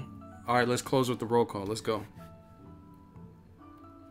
Damn, Roberto says keep it. Do something lit for the channel. Hey, Roberto Martinez is a butt. Hey, you a drug dealer, dog. He said keep the 500 now. Hey, you a drug dealer, my guy. But I feel you. Town business 510. He said he let me keep it. So, shout out to the gang, Ego Army. That's real. It's real. You guys seen it. He said he ain't tripping. He said what's money to a boss. That's true love. He said do something nice with the channel. Hey, you even talk like a drug dealer. He said do something nice for the channel. Hey, this is the fucking Godfather out here. Shout out to Roberto Martinez. You know how they have employees of the month? We got Ego Army of the month, and it's Robert Martinez is. Shout out to the Bay Area. See, I always got to rep for the Bay. The Bay show me love like nothing else. So like, you know what I mean? Shout out to the West Side, Riverside, Cincinnati. So is it Roberto immune to the hot seat? For that 500, he definitely is. He be like, Ego, you're a bitch. Yup. For that 5. No, I was just playing. Someone said Roberto Corleone. Hey, y'all are funniest. Shout out to Charlotte, North Carolina. Oh my, he said I go for KOs. Hey, Big Bang, take Lil Bang. Keep doing your thing, bro. See, I look at it like this. Money's money. Money comes and goes. If you a hustler, it don't matter. You like, I have money, lost money, got it again. Like, I'm not even worried about it. That's the biggest single super chat Ego ever had. Hey, bro, drug dealers fuck with me. That's what I can't help it. Hey, we about to turn up on the channel. I promise you, it's a wrap. Now that we get, he said I got my papers worth in laughs. Hey, Roberto. Hey, this motherfucker Chapo. Hey, he's the boss of all bosses. Hey, man. Yeah, man. This is the Ego Army. Lieutenant now. He heading the movement, because for people like that, it's gonna make it so much easier to do what we have to do for this global hostile takeover. Shout out to Toledo, Oakland, Richmond, California. I told you the Bay got my back, man. 510. Much love to the Bay. I'm gonna figure out how I can give back to the Bay, because the Bay raised me. I don't know what I can do, but I want to do something. You know what I mean? Not just interview fighters. That's cool.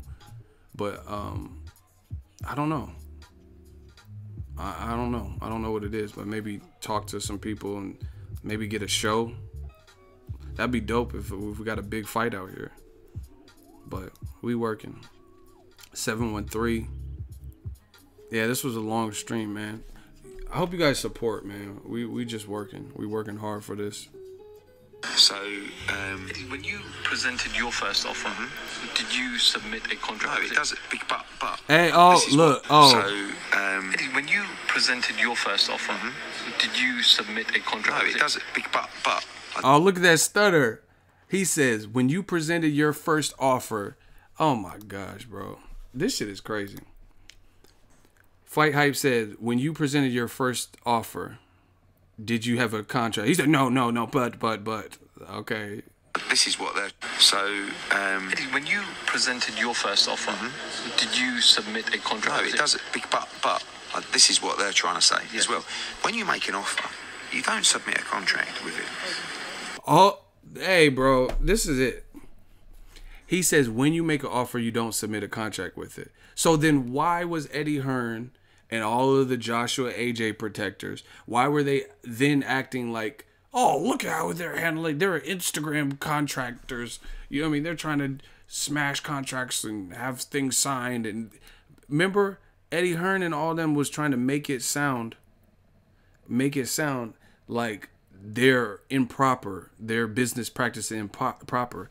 But then when Shelly Finkel exposed it and he named 3 fights that he had inner workings with, and offers that were made to Wilder for Dillian White, Wilder for $12.5 million for Joshua, and then Klitschko and Joshua, all fights that he had something to do with, he exposed the fact that, hey, when you did this, you didn't send us no contract.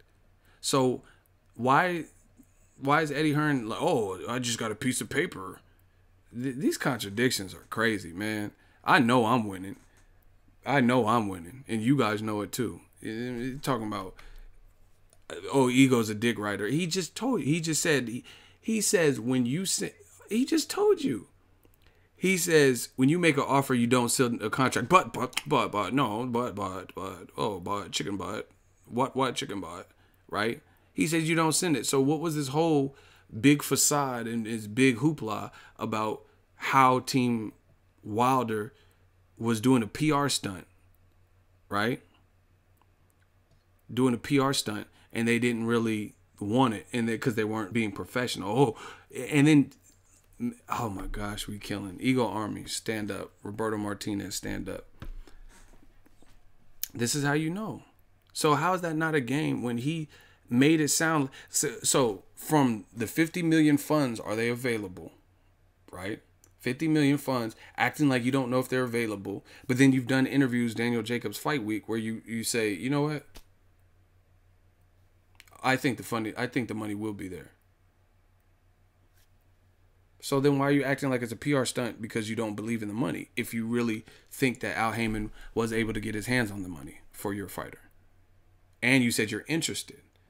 And then now you're saying you didn't send a contract when you made the first offer, but then you made it sound like it was improper practice when Wilder sent you an email. Oh, I'm getting a piece of paper from a guy in Alabama. Why would he just email me and CC Joshua and Rob McCracken? And then you made it sound like they did something unprofessional or that wasn't an industry standard. And then Shelly Finkel checked you on it, which I made a video about it. I think it was even called that. It was called Shelly Finkel checks Eddie Hearn. And then now all of a sudden you got Fight Hype. Great job to them asking the right question. And they said, hey, Eddie, did you send a con? Oh, no, but. Come on, bro. And you think I'm losing? Okay. See, this is the thing. When you're not being truthful and transparent, you can't keep up with everything you've said. Oh, who said this was $100 million fight? You said you think it would be. Two. And it does it. But. Shit. But. And then you have to go back on your word, go back on your deal. We're not mugs. So, when you present listen, and then you have to go back on your word. What do? You come out and you say, Wilder, I accept your offer. And you get a contract through that's a piece of shit. And then you have to go back on your word, go back on your deal. We're not. Okay. Eddie Hearn, just break down what's being said. He says they want us to publicly agree. And he said there's no contract, but they want us to publicly agree to the email stipulations, right? And he says, and then when you get the contract, it's a piece of shit. But I thought there was no contract. So if there was no contract and it's just an email and then now it's a piece of shit, then I don't get it. There was no contract. So you shouldn't be held. And if you're going to use the verbal agreement, like we talked about, which is legally binding, a verbal agreement, but they can't switch the terms from the email, which they've all outlined, ESPN, Sky Sports, and everybody documented, and Eddie Hearn confirmed. So if they don't have the funding or they don't have the money that they said they have for you, then you're not legally bound by that contract.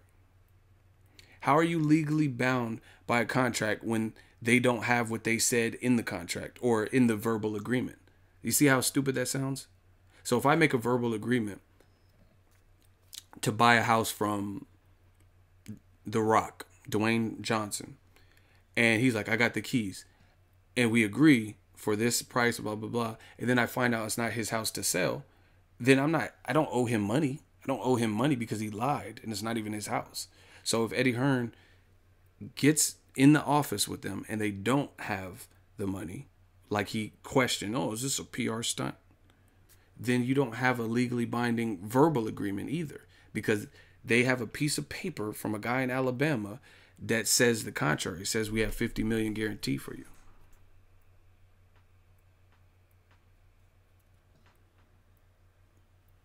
Eddie Hearn got to stop doing interviews because it's too conflicting.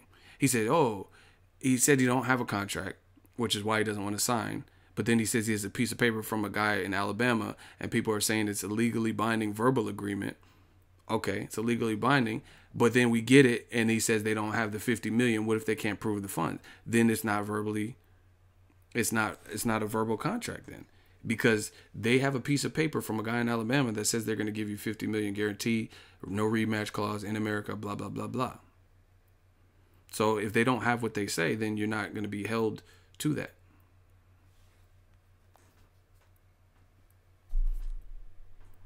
All over the place, per usual.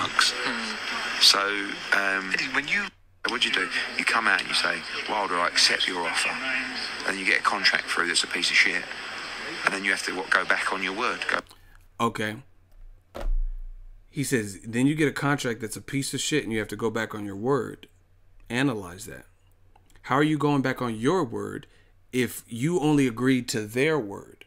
You agreed to 50 million guaranteed, 50% back end, no rematch clause in America. So if they say, yeah, psych, you know how we said we were going to fight in America, we really want this fight in Bucharest. Then you'd be like, we agreed for this fight in America. We're not doing this fight in Africa or Bucharest or somewhere else outside of America because that's not what we agreed to. $50 million. That's the other thing you're agreeing to verbally. So if they don't have $50 million and they can't prove that they have $50 million, then there's no deal. What don't you guys understand that? I'm telling you, Eddie got to stop doing these fast talking Eddie, because that fast talk, when you start getting questions from everywhere, it doesn't make sense. See, shout out to Al Heyman, the Black God, because he's smart, because he don't do no fucking interviews. So you're not getting him crossed up like this. Al Heyman, people hate him, but you don't even, all you know, Google Al Heyman, there's like 3 motherfucking pictures of Al Heyman. Like, there's one like this, and he got one like this or some shit. There's 3 fucking pictures on Google, and there's one with him and Berto and Floyd, and he's just like, you know what I'm saying? Al's smart. He don't be doing all these interviews. That's perfect business for him, because you don't have a multitude of interviews where he said one thing and then said something different, then he switched it to this. But these other dudes, they like that. Eddie Hearn's, you know, he blue eyes and I'm dapper. He wants to be in the camera and stuff. All in the video. Come to death row. But the bottom line is, it's making him look bad because it's not consistent. Eddie Hearn is a ticket scalper as well as a charlatan at this point, in my own personal opinion. I don't like the way he does business. Wow. Yeah, I heard about that. Like, I heard he like buys tickets and to brokers and then resells them. But what he's saying is not making any damn sense. He's saying, oh, they want us to publicly agree, and then what if you get the contract and it's a piece of shit? So you're admitting you don't have a contract. You only have a verbal agreement. So if you get in, it's a piece of shit, and it differs from the little bit of information that you do have, 50 million up front, 50% in America, no rematch clause, then you don't have you don't even have there's no provable verbal agreement, because what you verbally agreed to is not what they're now offering. So you're not bound by anything. You're not bound by some terms when they lured you in with some bogus falsehoods, and then that's not what they had when you met with them. But Eddie Hearn knows this, so he'd rather say, oh, I don't know if the money's real. Oh, I don't know if they have 50 million. I don't think they want to do business. Then, like, this shit is all over the place. Eddie Hearn has an interview where he said, I don't think Wilder wants to fight. Now, in this interview, he's saying, I think Wilder wants to fight. Joshua definitely wants to fight. And I'm the dick rider. Y'all say I'm the dick rider. He just said, I don't think Wilder really and truly wants to fight. But now in this interview, he's saying he does want to fight. How is everything keeps switching? There is no contract. Oh, we have to go back on our word once we get the shitty contract. What? It's all over the place. I'm telling you, you can't beat this new social media shit. It's too much. Too many microphones, too many cameras rolling, too much in your face. I'm telling you. I need to start my own. So, when you listen, what do? You come out and you say, Wilder, I accept your offer. And you get a contract through that's a piece of shit. And then you have to go back on your word, go back on your deal. We're not mugs. How does that make you a mug and how are you going back on your word if you agreed to what they said in Wilder's, I'm so frustrated, email? If you're agreeing to what he said in the email, that doesn't make you a mug if you come to the dining room table or wherever the fuck you guys meet and discuss it, and then they lied on you and then they switched it. How does that make you a mug? Because you agreed to the skeleton of a deal, the foundation of the deal, and then come to find out it wasn't, you know what I mean, it wasn't peaches and cream. You know what I mean? It wasn't the same deal. That doesn't make you a mug. That makes you, like, again, if I went to buy a car This is everyone. Well, most adults have purchased a car, some from either a private seller or a dealership. If I went to purchase a car from a private seller and they had pictures from Google of this nice ass Honda, right? And I liked it and I read it and I get there and it's a different color. It looks way more beat up than the pictures. Then we have no deal because they used a Google image of somebody else's Honda. And I thought that's what I was going there for. This happens all the time. Like, you know what I mean? People who try to scam. They have some pictures of some other shit or whatever. And then, or like, I've even been to hotels and online, they got these nice ass pictures that look like Photoshop. And then you get there and the hotel look like shit. You know what I'm saying? So it's like false advertising. So if you believe that Al Heyman ain't got it like that and he's false advertising, then you don't have a deal. And they're not going to hold you to some shit that they lied about. If I purchase a hotel and it says the room is 10 by 20, has a jacuzzi in it, and there's a king size bed and there's no smoking, and then I get there and it's a twin race car bed, it's a smoking room, and there's no jacuzzi in the tub, then guess what? They're going to give my fucking money back. Simple as. You think I'm going to get the hotel? I don't smoke cigarettes. I don't smoke weed. I don't smoke cigarettes. So if I ordered this hotel and they said I'm a big dude, you know what I mean? So if they had a king size bed for me and then I get there and it's a twin race car bed and it's in the smoking zone, or you know what I mean, where you're allowed to smoke and everyone else's room has smoke coming through the vents and shit like that. I don't like that. I have allergies, right? And they said there's a jacuzzi in the bathroom. And I'm trying to bring a honey through, and then the room looks like shit and has bed bugs, then I'm not buying it because that's not what they said. They said I'm entitled to a king bed, blah, blah, blah, and a jacuzzi. So if that shit is not present, then I'm not getting the room. I don't care if you have my credit card or not. Slap the shit out you. You know what I'm saying?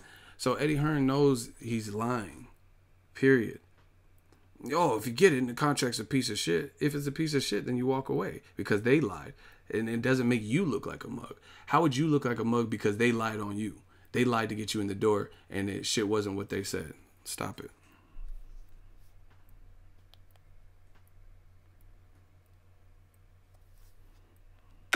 When you presented your first offer, did you submit a contract? No, it doesn't. But this is what. See, and this is what I'm telling you. These guys they're not expecting some of these reporters. The reporters are getting smarter. You know what I'm saying? Like, I feel like new media ushered in some new shit. Because now I see people asking tougher questions. And I don't know, I'm not going to specify. I'm just glad people are doing it. But now I see other people who aren't even like a part of the new media movement. And they're asking some good questions. You know what I mean? Like Kevin Iole, he is asking some good questions to whoever he was I forgot. He's done a couple of those interviews, right? People are asking good questions now. You know what I'm saying? I think new media ushered in some new shit for real. But listen to Eddie Hearn, he starts stuttering. What chicken butt? What's that, Samuel? What in the butt? Listen to all these butts. When you make an offer, so when you presented your first offer, did you submit a contract? No, it doesn't. But this is what they're trying to say as well. He cut him off. The dude said, Fight Hype said, when you submitted your first... See, look, Mark Pullman, block him. He just said, fuck Wildtard. See, they have to do these pointless, childish names and stuff because they know they're getting bodied. But anyway, they're here to cause those distractions. He specifically says, hey, when you offered your first offer, the $12.5 million to Wilder, did you send a contract? No, but what? But this is what they're trying to say. And he cut the dude off. We know what that's about. So what's up with all the... listen, I've been trying to tell you guys.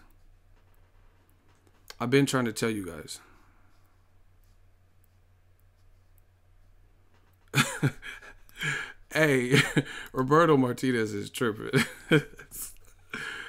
Hey, Roberto Martinez is now a new shooter. You earned that. Like, you funny. We got a new shooter, y'all. He got the juice. He's the wrench wrench mafia now. What's up with this? I tell you guys all the time. Everybody was like, when you got to listen to whose lead you're following. You know what I mean? Because a lot of these people would lead you into nowhere, and you sit up here for months and years and weeks defending what something someone said, right? And you defend it, and they're not defending you. They're not making your job easier. In fact, they're actually making it harder for you to argue with the people. You're like, damn, like have you ever had a person, like a friend like that, and they're not making it better? They're like making situations worse. Like, fuck, why did he say that? Why did Johnny say that? Fuck. You know what I mean?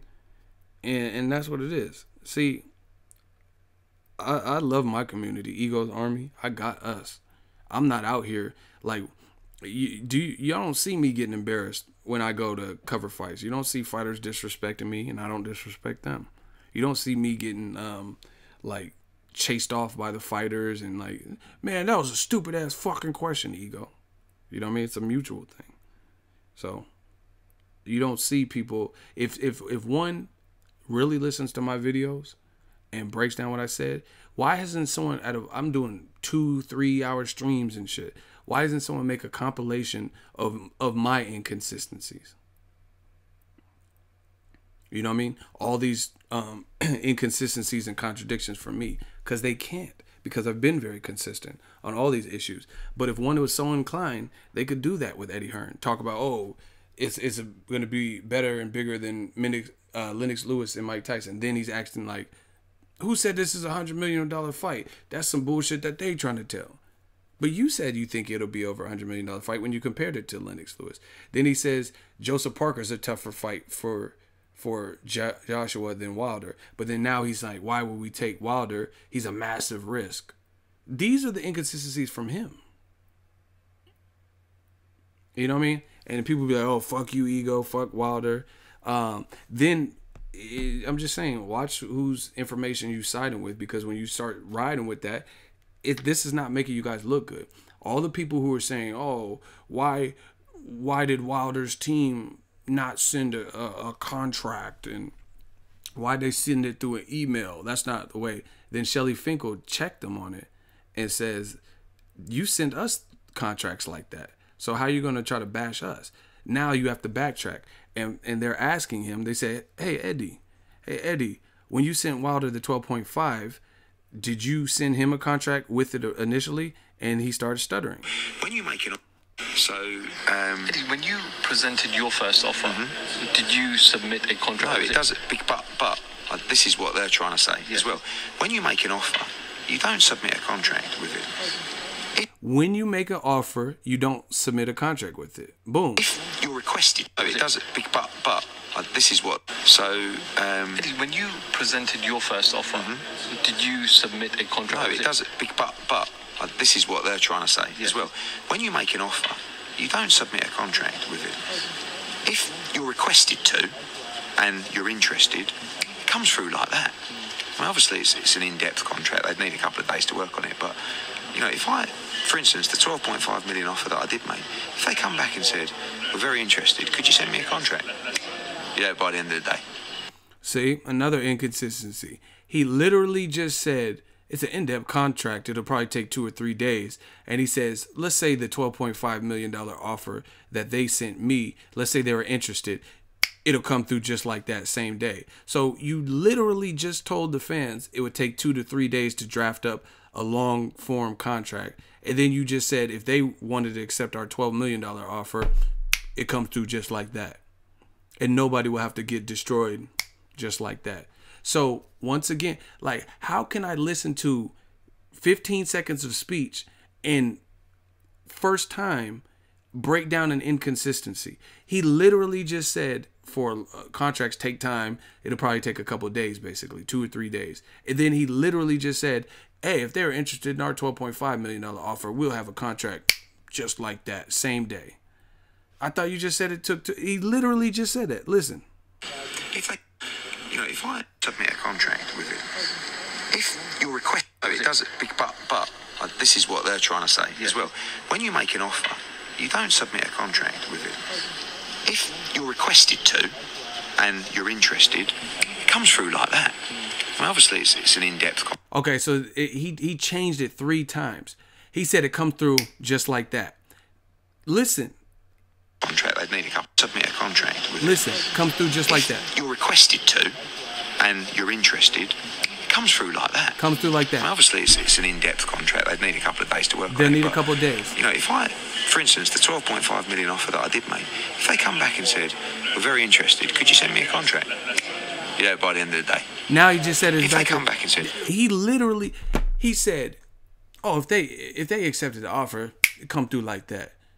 That's a long contract. It'll take 2 or 3 days.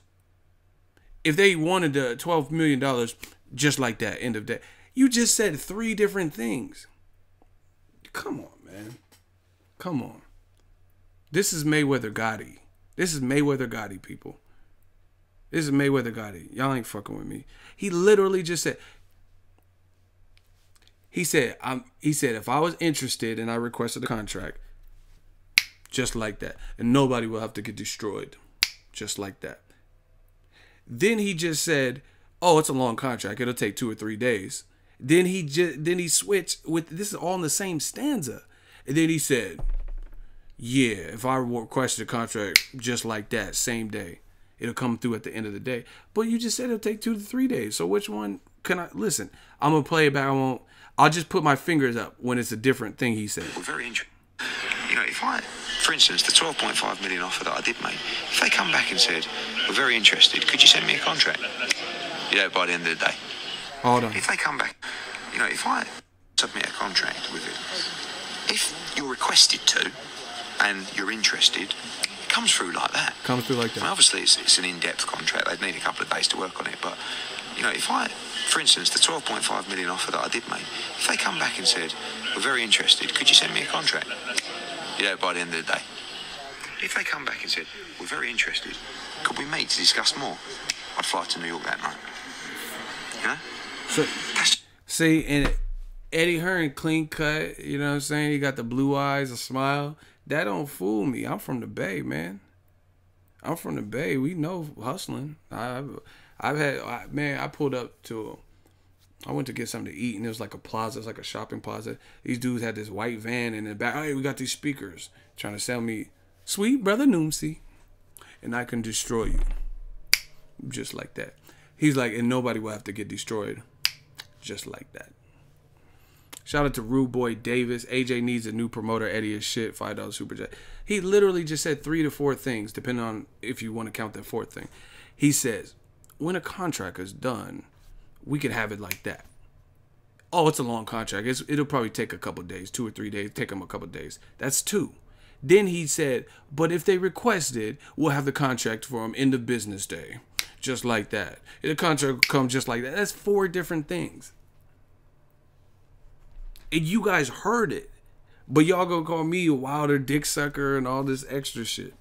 But you heard this man say it. It's just a standard thing. Why would you not meet?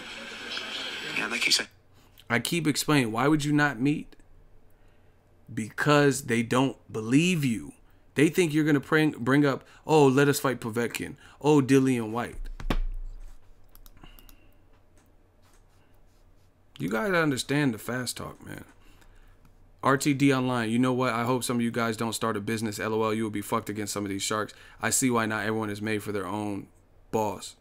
For being their own boss. Shout out to RT Online. That's real shit. See, I have my own business, so I know the game. You know what I mean? I know when someone's trying to jazz me up and, you know what I mean, swindle me. just answer the question. Do you accept the deal or not? Well, if you won't meet me and you won't sign the contract, absolutely not. That's the answer, if you want it. But things change and things evolve in this process. You know, I had a really positive conversation with someone today about it. And there are people who are getting involved, trying to help. Tomorrow, I might not be positive, but who is trying to help and can help. And today, I'm positive. Tomorrow, I might not be positive, but... That man said, today I'm positive, tomorrow I might not be positive. That's some Bob Arum shit. one day I'm a liar, or the next day I'm telling the truth. Man, whatever. Don't fucking fight. It's not even worth all this. But I know I proved my point. So I'm Ego Army. I got us. That's what it is.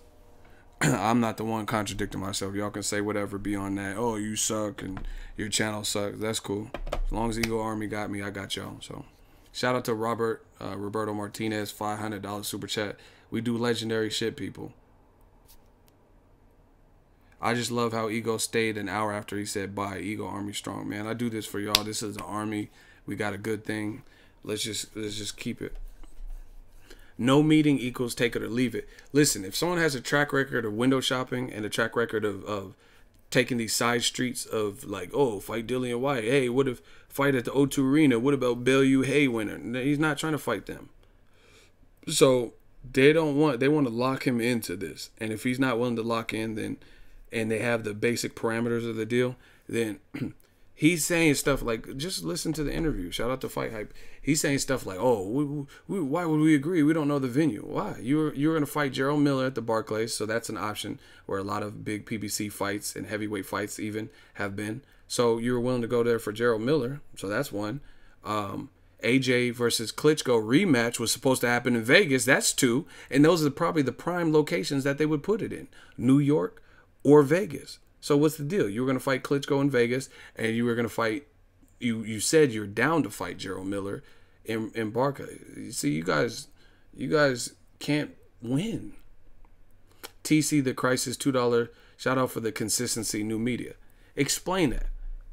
Why does the location matter? Where do you think they're gonna have a fucking Alabama backyard bayou barbecue, and then they're gonna fight in Wilder where he grew up? You know what I'm saying? The fucking Birmingham. Like where the fuck you think they're gonna fight at? And once again, you were down to fight Klitschko in a rematch, and the only reason that fight didn't happen is because Klitschko said, "I'm out. I'm out, Cuddy. I'm retiring." But you're gonna fight him in Vegas with AJ. It was already. I had the video where Eddie Hearn is like surveying the T-Mobile Arena because I think it might have been new or some shit, and he's looking at, wow, this is a good venue, right? So you're gonna fight Klitschko in Vegas, and you were gonna fight. You said you're down to fight Gerald Miller at the Barclays, and he's from Brooklyn. Wilder's not from Brooklyn. So there you have it. Those are the most likely candidates, Vegas or New York, likely candidates, new venues that the fight would happen in America. Backyard Alabama barbecue. I'm just saying, but let Eddie Hearn tell it. He's like, oh, where are they trying to stage it? Who cares? The fucking Nickelodeon Kids Choice Awards. Who gives a fuck where you fight? Just fight. You know what I'm saying? That's where you should fight. Nickelodeon Kids Choice Awards. Because you acting childish. That's where the fight needs to happen. The Nickelodeon Kids Choice Awards. And then after, go to the Alabama Backyard Bayou Barbecue and get some ribs and riblets and, you know what I'm saying? Like, y'all getting killed, man. And making it sound like it's so hard. Oh, where do they want us to fight? Like they're gonna take you to a fucking trap house. Yeah, okay, you said you were down to fight us in the trap. You know what I'm saying? Like, where do you think they're trying to fight you? It's a business. Is it? You think they're gonna go to fucking Nino Brown's Carter to fight? Scotty, they're gonna kill me, Scotty. I don't want to die, Scotty. Help me, please. Keep calling me, man. Keep calling me, man. They keep calling. Like, what the fuck you think they're gonna fight? You know what I'm saying? Trap out. Fucking, like, you ever watch them old ass DVDs like bum fights and like felon fights and shit? Is that what you think Al Heyman's about? They're going to fucking Kimbo slice it and be in someone's backyard? Rest in peace to a real one, Kimbo Slice. You know what I'm saying? You think backyard brawls and shit? Like, where do you think they're gonna do it? They keep calling me, man. They keep calling me, man. Like, fuck out of here, man. You keep calling me, man. You keep calling me. So Eddie Hearn is just like, we know. Like, just say you want to fight Povetkin. What? Where are they gonna have the fight? Like, you know, it's like one of like 3 locations where all fucking PBC fight. If you really look at PBC fights, they literally the best ones have been fighting at like 3 locations, maybe. You know what I'm saying? Barclays is getting eaten up a lot of them PBC fights, and then, you know what I mean, they do some in Vegas. Sterling Patterson, $5 super chat. Eddie saying AJ would fight in America, but AJ said no after the Parker fight. Contradiction in the camp. Exactly. And he said he did the Friday no. They said, hey, you want to conquer America? No. You want some of this too, old man? No. So, you know what I mean? They got backyard beat down. That's what I'm saying. Where do you think they're going to fight? Fucking YouTube studios? Like, it's going to be a legit venue. It's not going to be a trap house or some shit. Hey, Eddie, come to the hood, man. We got hoods. Come out to Richmond. Come out to Yay area.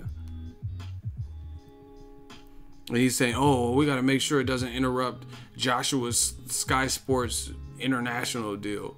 Has it interrupted it from the Charles Martin fight to Joseph Parker? Why would all of a sudden Al Heyman, who works closely with Steven Espinoza, why all of a sudden would they now create this new deal that X's out Sky Sports when they've had no problem doing a joint US meets UK distribution deal in his past fights? Now why is this new deal all of a sudden not going to be inclusive of and respectful towards him and it's not even that they can't X out Sky Sports, because Sky Sports is contractually involved. AJ has a contract with Sky Sports, so even if Showtime wanted to X him out, he wouldn't be able to do that. And I don't think Showtime is dumb, because they've been putting on a great calendar last year and this year, so they would have to know that Sky Sports, just like Charles Martin, Dominic Breazeale, Eric Molina, Vladimir Klitschko, Carlos Takam, Joseph Parker, like all of those fights were on Showtime. All of them. All of those fights were on Showtime, and it never disrupted what he had going on in the UK. Stop it, stop it, stop it. If you don't want to fight, you want to let it marinate, just deal with the pressure that comes with it. Period. Y'all getting crucified. And I'm done talking.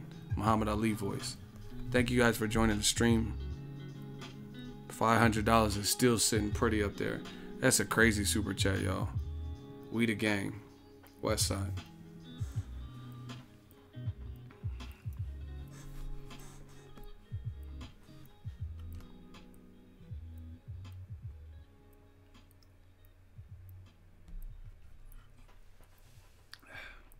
Till the next stream. Yeah, shout out to everybody for tuning in.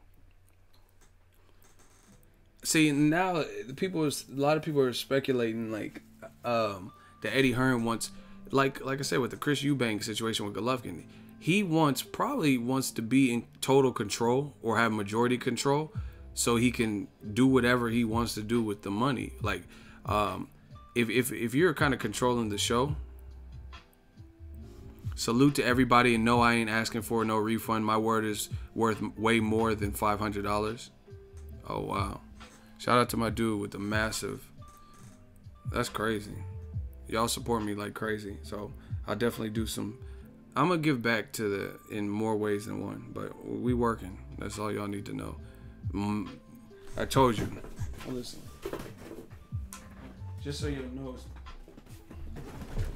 Like, it's not a game with me, people. I just ordered some new shit for the channel. We rocking. Roberto is the man.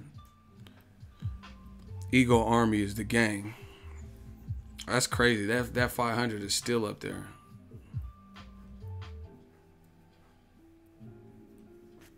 But anyway, like I said, and people just eat it up. And the worst part, I guess the crazy part about it is, they call me the dick rider, or whoever is saying what they know based on what they see.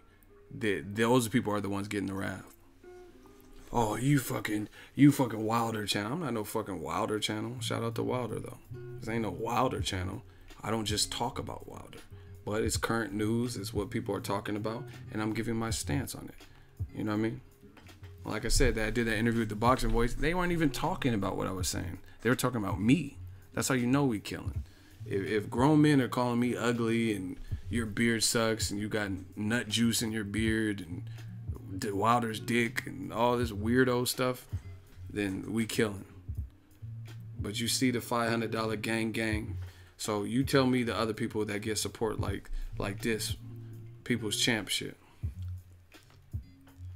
The People's Champ. Let's get it. I'm out. Like Muhammad Ali said, and I'm done talking. Much love to everybody. Shout out to everybody. We did another roll call. This stream was lit. We trying to do numbers, baby. You know what I mean? Listen, don't tell me about what no other channel did until they get a $500 super chat. Fuck it. And they got to be 100,000 verified. Once they do that, big bank take little bank. Once they do that, then holla at me. We do legendary shit over here. Peace out, y'all.